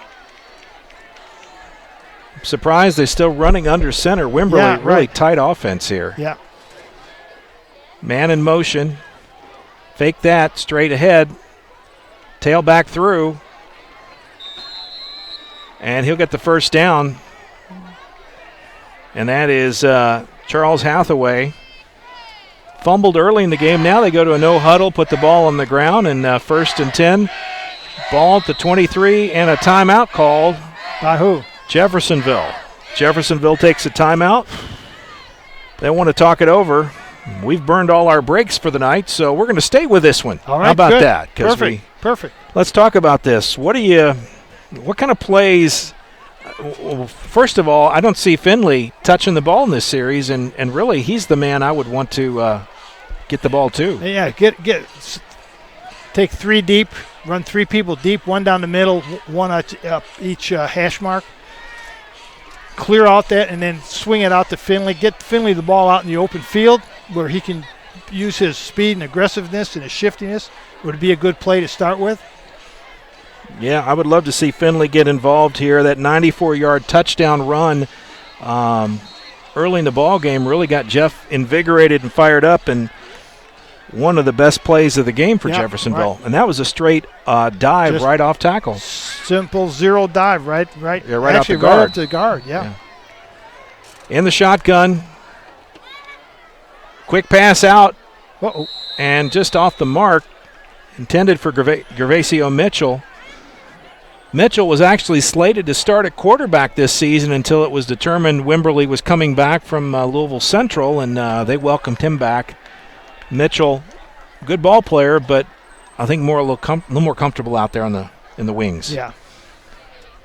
1.5 to go in this one. Well, Wimberley's got potential. I guess he is a senior, though, isn't he? He does. He's a senior this year. He does have potential, and he's got some good things going for him. Drops straight back, looks down to his right, gets it in the hands of Finley. Nice That's speed. That's exactly what we were talking about right there. Up the sidelines and out of bounds near midfield. It'll move the chains, but a little bit too little, too late. Ball out to the 48-yard line. They still have 52 yards to go to score. Jeffersonville can still do this. Yes. Don't misunderstand. Right. They've got the players. Yes. They score, onside kick, a single pass, and you're back in the ball game. Yeah, Wimberley can throw it deep, and Finley certainly can run it a long way. Sure can. And Finley lined up in the slot out here. Got him in the slot. Wimberley in the shotgun, and they move Mitchell over here. Trips to the near side. Going to overload this. Snap bobbled a little bit. And an incomplete pass. Hathaway drops it. illegal formation. Yeah. Penalty on Jeffersonville, and this one's going to come back. Attack on 5. 1st and 15. Stops the clock. Under a minute and a half to go here. 28-14 Seymour over Jeffersonville. Bright spot of the night has to be that 94-yard touchdown run from Isaac Finley. Beautiful run and just great speed. Mike, one of the best we've seen in the couple of years we've been doing this. That was one of the best runs I've remember seeing. Yeah, he was like a lightning bolt through there. He was. Jeffersonville has the weapons and the tools. They still seem to be missing a couple of pieces or still a little bit rusty around the edges, but I think Coach Parker's got something to work with here. Incomplete pass on 1st and 15. We'll make it 2nd and 15. And Jeffersonville really forced to put it in the air now. Nearly every play. Yep. That helps the defense know what to look for. Yeah, you let the defensive lineman kind of tee off on and get to the quarterback, so they know it's going to be a pass. You know, pin your ears back and dig your cleats in and go for the quarterback. And that 5-2 defense that Seymour runs, they're going to drop both linebackers back, and even one of the D ends is pulling back almost as a linebacker right now, almost a 4-3. And a whistle and delay a game. Now, what was that? Reset the clock. Okay. I'm not sure why, but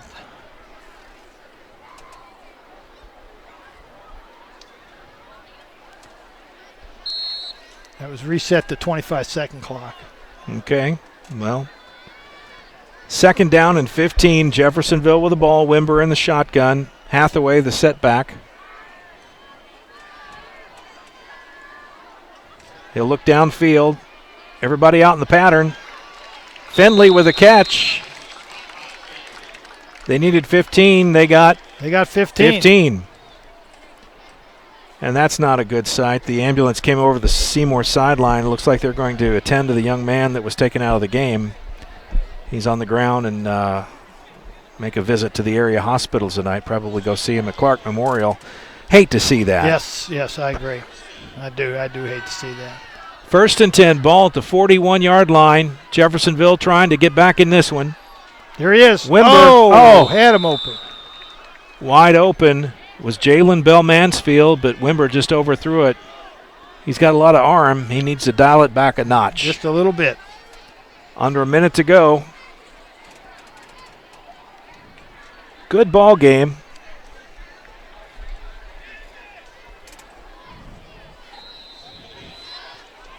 But I do know from experience, I actually left a game in an ambulance at Columbus East. That's not nice. That's not good. That is not a good situation. But I played the following Friday. But you don't want to be in a hospital at the end of the game, right? Well, at a visiting school. No, you sure don't. 2nd and 10. Wimber fakes the handoff, drops back, puts it in the air, has a receiver, makes the connection. And that was Debnam, Jaden Debnam. Gets it inside the 25 to the 23-yard line, 1st and 10. Jeff trying to get some style points here. They're going to have to hustle.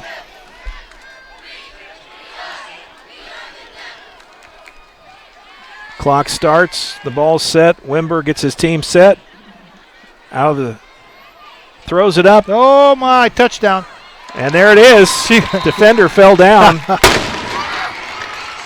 And Jeffersonville cuts the score to 28-20. Did you see who the receiver was on that play? I did not. I did not catch it either. Wimberley's got cramps again. Well, he's doing everything he can to carry his team to victory, so we'll give him a give him a little bit of love.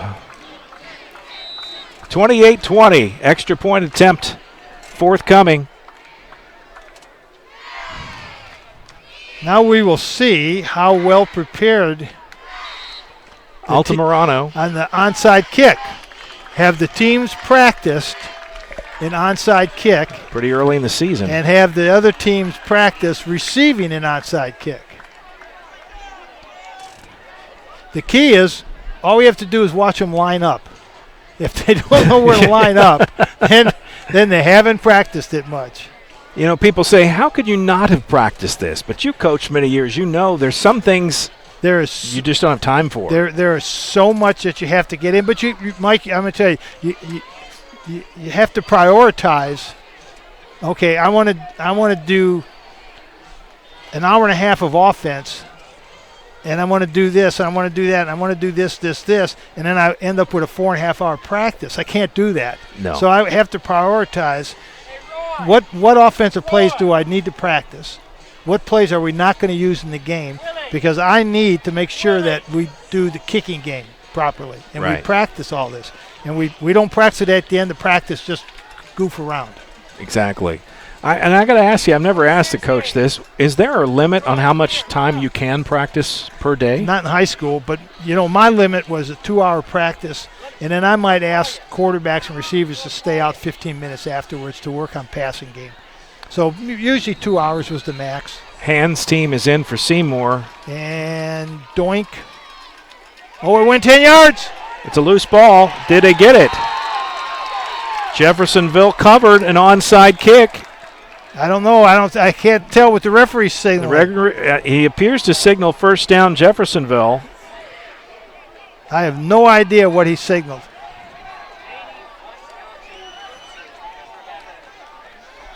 A lot of conversation here, but it appears that it was a Jeffersonville recovery. If the ball went out of bounds, it's out of bounds. It was clearly 10 yards. This is a big call here.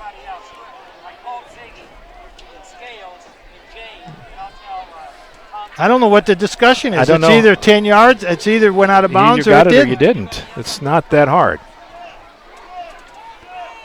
It really looked like the Jeffersonville player got to there, but we can't see the sideline from our position. Right, because the Jeff players are all right there. And they really should be back just a little farther than they are, but you know how that is. And the call, we're waiting for it.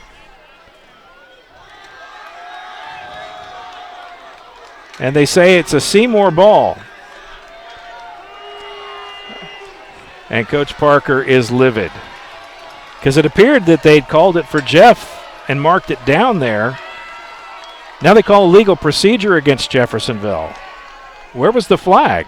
I never saw a flag. And how could it be a legal procedure? They weren't offside. I didn't see a flag. It's a mystery. Are they going to re-kick? I don't understand that call. And that's one of those you almost have to go ask what just happened. Yeah. Well, unfortunately, we don't. We can't. We're not in the position to do that. But Jeffersonville will be on defense, and if that's the case, it's the ball game. Yeah. Because they can call timeouts, but they really don't have enough to get the ball back at this point. Right. But they... Victory formation for Seymour. That's one of the easiest calls the coach can make. Yeah. Take a knee. Let's start the clock on the snap. Quarterback takes a knee, and that's it. Clock stops. Jeff called timeout. Timeout taken by Jeffersonville at about the 28-second mark. Academic here, really, but something they have to do.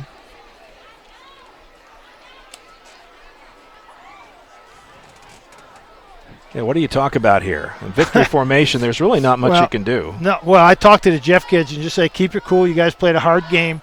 We played well. You don't want to mess it up by doing something silly here at the end of the game. Seymour, if you just say, secure the ball. Secure the ball. Clean snap. Yeah. That's really the one exchange you got to make here. I actually coached in a game when we were in the victory formation. I was an assistant coach at PRP, and we were in the victory formation against Valley High School back in the day, and our quarterback dropped the snap, and the Valley recovered it with about this much time left, kicked a field goal, and won the game. That's a long night. That was one I'll never forget. I can't tell. That was 1972. That tells you how long ago that was. A couple years. 2nd and 10. Victory formation. Smith takes a couple steps back. Jeff's got another timeout. Timeout taken by the Red Devils. I think that's their last one. That is their last timeout. They don't even bother to come to the sidelines at this point, but they use them. Might as well use them. Well, Mike, it was a good game, interesting game. A lot of different things happened during the game. I mean, we've had the referee got hurt. Unfortunately, a Seymour player was injured. Long passes, long runs, ball control. Some great defensive moments. Good defensive plays, yeah. It's a little bit of everything tonight. It looks like Red Devils come close, but not quite enough tonight against Seymour. This should be the final play of the ball game, 3rd and 12. And he's down, and that's it. Clock will expire, and Seymour moves to 0-2 on the season. No, 2-0. 2-0, rather. Sorry, said that backwards. Jeff 0-2. But for an 0-2 team, Jeff is not playing bad. They've got some good pieces here, and we'll talk about that in our post game. But right. Some interesting stuff here. Oh, sorry. And the coach was looking for some firepower, some offensive punch. Well, he certainly found that tonight. They sure did. And Isaac Finley, Sean Wimber's arm, and a couple other bright spots. But that's going to be a final score.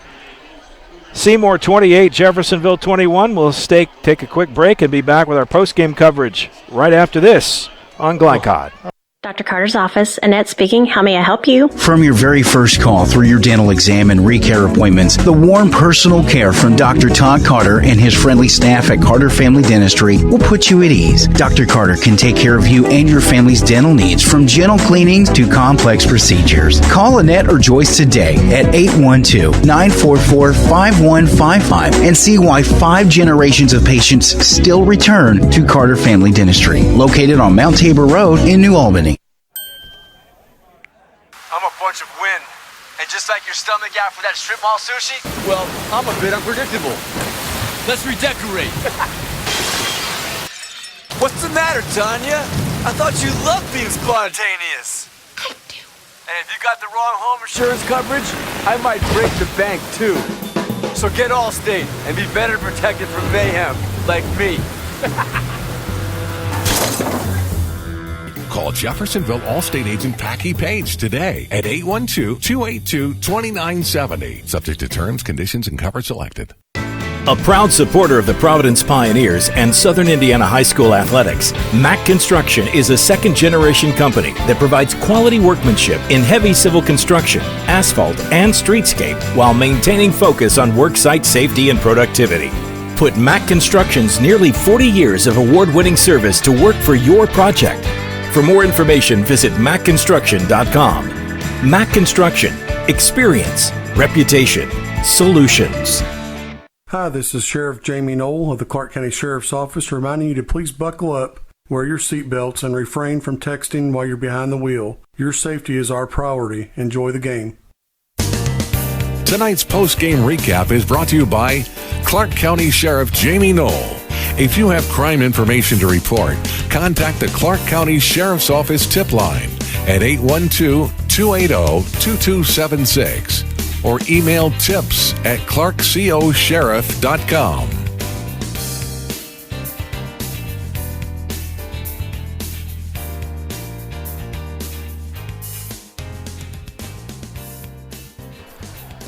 Mike Beck, Jim Kazmarek, and time for our post-game coverage. And whoops, that graphic popped up a little soon. We'll save that for here in a moment. Final score in this one, Seymour 28, Jeffersonville 21. Let's run down some stats as you have them, Coach. Okay, for Seymour, winning team, 17 first downs, 178 yards rushing out of 43 attempts, 159 yards passing, 9 of 18. For Brendan Smith. 1 touchdown, no interceptions, 1 fumble loss for Seymour, 6 penalties for 62 yards, 6 out of 14 third down conversions. So the third down conversions kind of slipped in the second half. And time of possession was 29 minutes and 34 seconds. That's pretty good for a high school team. They're not bad. So let me get Jeff. Jeff had 13 first downs, 200 rushing yards. Of course, 94 of those came on one play. They had 190 yards receiving, 9 receptions, 9 of 16. 2 touchdowns, no interceptions, two fumbles lost, 6 penalties for 46 yards, 2 of 7 on third down conversions, and their time of possession was only 16 minutes. So, yeah, it really hurt them. Yeah, it did hurt them. All right, I can give you some leaders too. Okay, go ahead. Yeah, give me that. Well, if you talk, I got to find it. Okay, well, sorry. As you work on that, we need to also identify a drive of the game tonight. Do you have an idea what that might have been? Yes, Isaac Finley, 94 yards on one play. Yeah, that was a drive. That was the drive of the game. It truly was for Jeffersonville. The drive of the game tonight brought to you by Jim Butner Auto Group, where they're striving to keep you driving. So the Jim Butner drive of the game. Let's go back to some more stats. Actually, in reality, I mean, that was a phenomenal run. In reality, probably the drive of the game was Seymour's ball control, where they ran off all that time at the end of the game. Yeah. They started on about the 40, and they took it all the way down to the 10. It probably ran off 7 or 8 minutes. So that probably was really the drive of the game. Seymour individual stats, Chandler Drummond had 106 yards rushing. Brendan Smith had 72 yards rushing. And for Jeff, Finley had to be over 100. Well, I had it here, and now I lost it. Here, let's try again. This technology. Here we go. I got it. I'm sorry. Isaac Finley, 7 rushes, 178 yards. Wow. That is quite an average. Charles Hathaway, 7 carries for 27 yards. Jared Tyson, 5 carries, 16 yards. Jeravicio Mitchell, 1 carry, 3 yards. Anthony Mack, 1 carry, no yards. Sean Wimberly, 4 carries, minus 24 yards. Of course, all of his were on sacks. Yeah, a lot of that. Unfortunately, running for his life quite a Yes. bit tonight.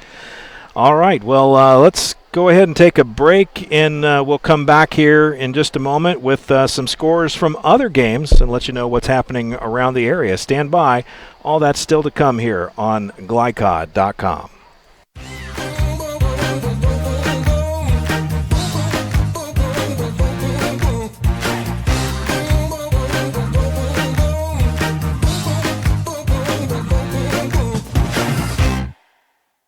Doug and Maureen hope to travel the world as missionaries in some of the most remote nations. We honor them for their work. Thanks, guys. Bill and Frank have served the country with honor during the Vietnam War. Bill has 2 Purple Hearts. Thank you both for your service. We're truly honored to serve a generation that's really made a difference. For more information about American senior communities, please visit us at asccare.com. The only name you need to know for all your auto repair needs is Voinier's Auto and Truck Repair. Sure, our name might be hard to say, but we can fix everything no one else wants to fix. Big or small, we can do it all. Foreign or domestic, if it needs repair, Voinier's can handle the job. The only thing high-tech about us is what we do, and we're upfront with you and we'll do the job right. One thing we have to sell is our time, and we won't waste yours. Voinier's Auto and Truck Repair. Family-owned since 1981. Call us for all of your auto repair needs. Hey, who are you? Oh, hey, Jeff, I'm a car thief. What? I'm here to steal your car because, well, that's my job. What? What? What? What? What? What? What? It happens. And you got cut rate car insurance? Paying for this could feel like getting robbed twice. So get Allstate. I'd be better protected from mayhem. Like me. Call Jeffersonville Allstate agent Packy Page today at 812-282-2970. Subject to terms, conditions, and coverage selected. What if I told you that one group had relationships that ran the media gamut and could cross-promote your business accordingly?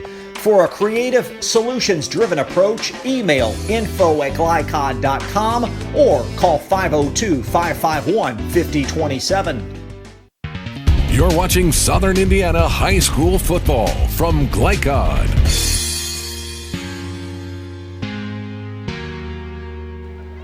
Mike Beck, Jim Kazmarek here. And let's we're going to talk about scores of the other games. Actually, instead, let's talk about our players of the game. And our players of the game tonight, brought to you by Allstate Insurance agent Packy Page. Let's go through them. Seymour. Well, my obvious choice is Brendan Smith, their quarterback, and we talked about what a good game manager he was and how he managed Seymour down the field. And he made one bad mistake when he fumbled, just didn't have the ball secured. But he just did a great job of moving the ball down the field, moving the team, getting the team in and out of the huddle. Not many mistakes. Once they settled down with their formation problems early in the game, he did a good job. Did a good job passing the ball. He was pretty accurate on all his passes. Had some good yardage. So Brendan Smith. My second choice for Seymour would be their offensive line and how their offensive line dominated a much bigger and stronger Jeffersonville line. They did a great job tonight. Let's look at the Red Devils. Wimber was my first thought early on, but how can you take it away from Isaac Finley? Isaac Finley, I was so impressed with his ability as a runner, as a pass catcher. He returned kicks. He was dangerous. Every time he put his hand on the ball, he was dangerous. He was going to score. Yeah. Sean Wimberly, obviously, would have been my second choice. You could see a lot of growth in him as the game went on. He's got a lot of guts. He really stood in the pocket and took some hits. He's going to be all right for them. But Isaac Finley is the man. Yep, Isaac Finley, number 31 for Jeffersonville, and Brendan Smith, number 4 for Seymour, are Allstate Players of the Game, presented tonight by Packy Page, Allstate agent Packy Page, a proud supporter of high school sports. Visit Packy for a free quote in Jeff or Floyd's Knobs. You can call him at either place at one number, 812-302-7271. Well, folks, take one more break. We'll be back with scores from other games. We got a few of those to look at, and a look ahead to next week. All that's still to come right here on glycod.com. Stay with us. We'll be right back. I'm a bunch of wind. Almost done. And just like your stomach after that strip mall sushi, well, I'm a bit unpredictable. Let's redecorate. What's the matter, Tanya? I thought you loved being spontaneous. And if you got the wrong home insurance coverage, I might break the bank too. So get Allstate and be better protected from mayhem, like me. Call Jeffersonville Allstate agent Packy Page today at 812-282-2970. Subject to terms, conditions, and coverage selected. Dubuque County Fair is about to get its face melted! Yeah! 1 second. I guess their faces are safe. Shut up, Jeff. Yeah, Jeff, shut up. Shut up, Jeff. I don't need your help.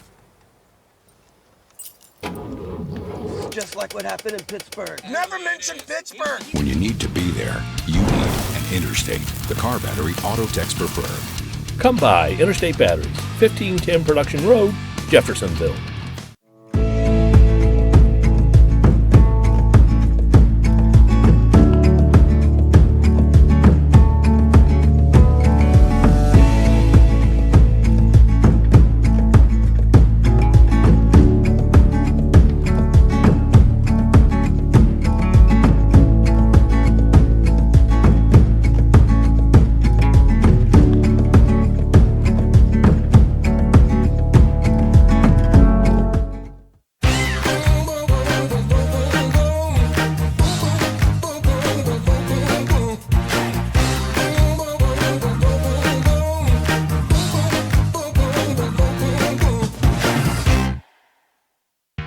You're watching Southern Indiana High School football from Glycod.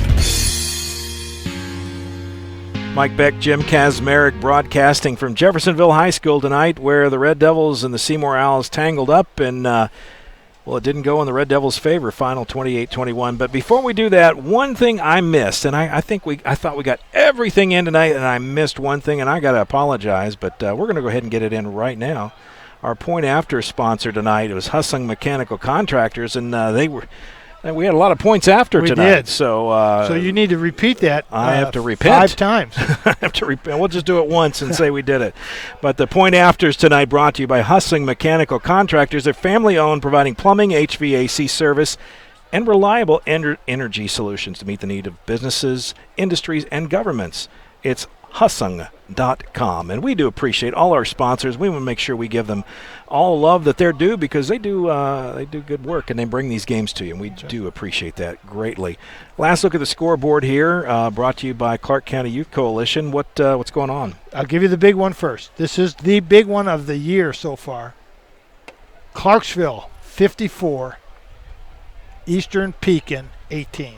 The streak is broken after 5 years. Congratulations, Clarksville Generals, coach, players, fans, all those people who stuck with them and hung in there with them for 5 years. And I know what that's like, because when I coached at Madison, I took over a program that hadn't won a game in 2 years, and we proceeded to lose our first 7 games. And we won our last 3 games of the season, which was quite an accomplishment. So I know what it feels like to finally get that huge gorilla off your back. And those Clarksville players are going to be the front page of the sports papers tomorrow, I have a feeling. Congratulations, Generals. I hope so. There should be fireworks in Clarksville tonight. Should be. We've had a few here tonight. Okay, on the downside, Castle 30, New Albany 0. Silver Creek 33, Salem 12. Wow. Brownstown came back. Brownstown 21, Charlestown 14. Oh, my goodness. Yeah, came back. They never quit. Floyd 28, Providence 7, final score. Okay, so that's a look at the scoreboard. Yeah, the only final we don't have is New Albany. Of course, they're an hour behind, right. So that's late, but they're trailing 30-0. That one's probably that's in the house. Determined at this point. A scoreboard final update brought to you by the Clark County Youth Coalition. Let's look ahead. Before we look ahead, let's look back here. Just one last look at this game. Any final thoughts on Jeffersonville? Not a bad team, really. Well, if the coach said, and we talked about as a coach, I always said the most important week of the season was the week between the first game and the second game. If you were going to make improvements, that was the week you were going to do it, because you finally got a chance to see your kids play under the gun. Jeff's coach probably is pleased with the improvements that they made. He saw improvements, but he knows they have a lot more improving to do. There's things that they need to work on. There's things they need to toughen up a little bit. Seymour's got to be pleased. They come into Jeffersonville on a road trip and come home with a victory. They did a great job. Like I say, their offensive line, probably their defensive line, maybe outplayed Jeff most of the game. So Seymour's should have a good season, good start for you. 2-0 is a good way to start the season. Not bad at all. Can't win them all if you don't win the first 2. There's logic to that, and I can't argue with it. Right. So let's take a look ahead to next week. We take the show on the road once again. We stay in Clark County. We just cross over to the west a bit to Providence High School to their brand new press box. Oh, yeah, that's right. That'll be nice as they host the Silver Creek Dragons. Providence 1-1 now on the season. Silver Creek maybe a little bit of a surprise at 2-0. Yeah, well, and so this is going to be a good. This will be good. Providence is now playing down to someone their own, close to their size. So it should be a good game. Providence is always going to give you a good game. They're always going to be tough. They're always going to be hard-nosed kids that are going to fight right to the very end. We know how good Silver Creek is because we saw them play in the first game against a good Charlestown team. Yeah, and expect that to be a great matchup. So tune in next Friday night, 6:30 is our pregame coverage, 7 o'clock kickoff. Silver Creek at Providence. Mike Beck, Jim Kazmarek, it's always good to be with you here at Jeffersonville. Final score, Jeffersonville 21, Seymour 28. Seymour gets the win. For more in-depth coverage of Southern Indiana high school sports, you can visit glycod.com and join us next week when we are at Providence High School. Tonight's executive producer has been Steve Bird. Spotter, well, that was Ashton Beck. She's been up here running the scoreboard for us and did a fantastic job. Will Harper on camera. Jim Kazmarek color. I'm Mike Beck, and for all of us, we say thank you for watching. We'll see you next week. Until then, God bless. Take care and have yourselves a great week. From glycod.com. We'll see you, folks. This has been Interstate Batteries Southern Indiana High School Football. Interstate Batteries, outrageously dependable since 1950. Tonight's game was presented by Jim Butner Auto Group in Clarksville, striving to keep you driving. And it was also brought to you by the Clark County Youth Coalition. Get inspired. Get the facts. Visit what'syoursideeffect.org. By Allstate agent Packy Page. He puts you in good hands. And by Clark County Sheriff Jamie Knoll and Centra Credit Union. For schedule information about our upcoming broadcasts, visit our website, glicod.com, Facebook and Twitter @Glycod. We thank you for tuning into this live sports presentation from Glycod.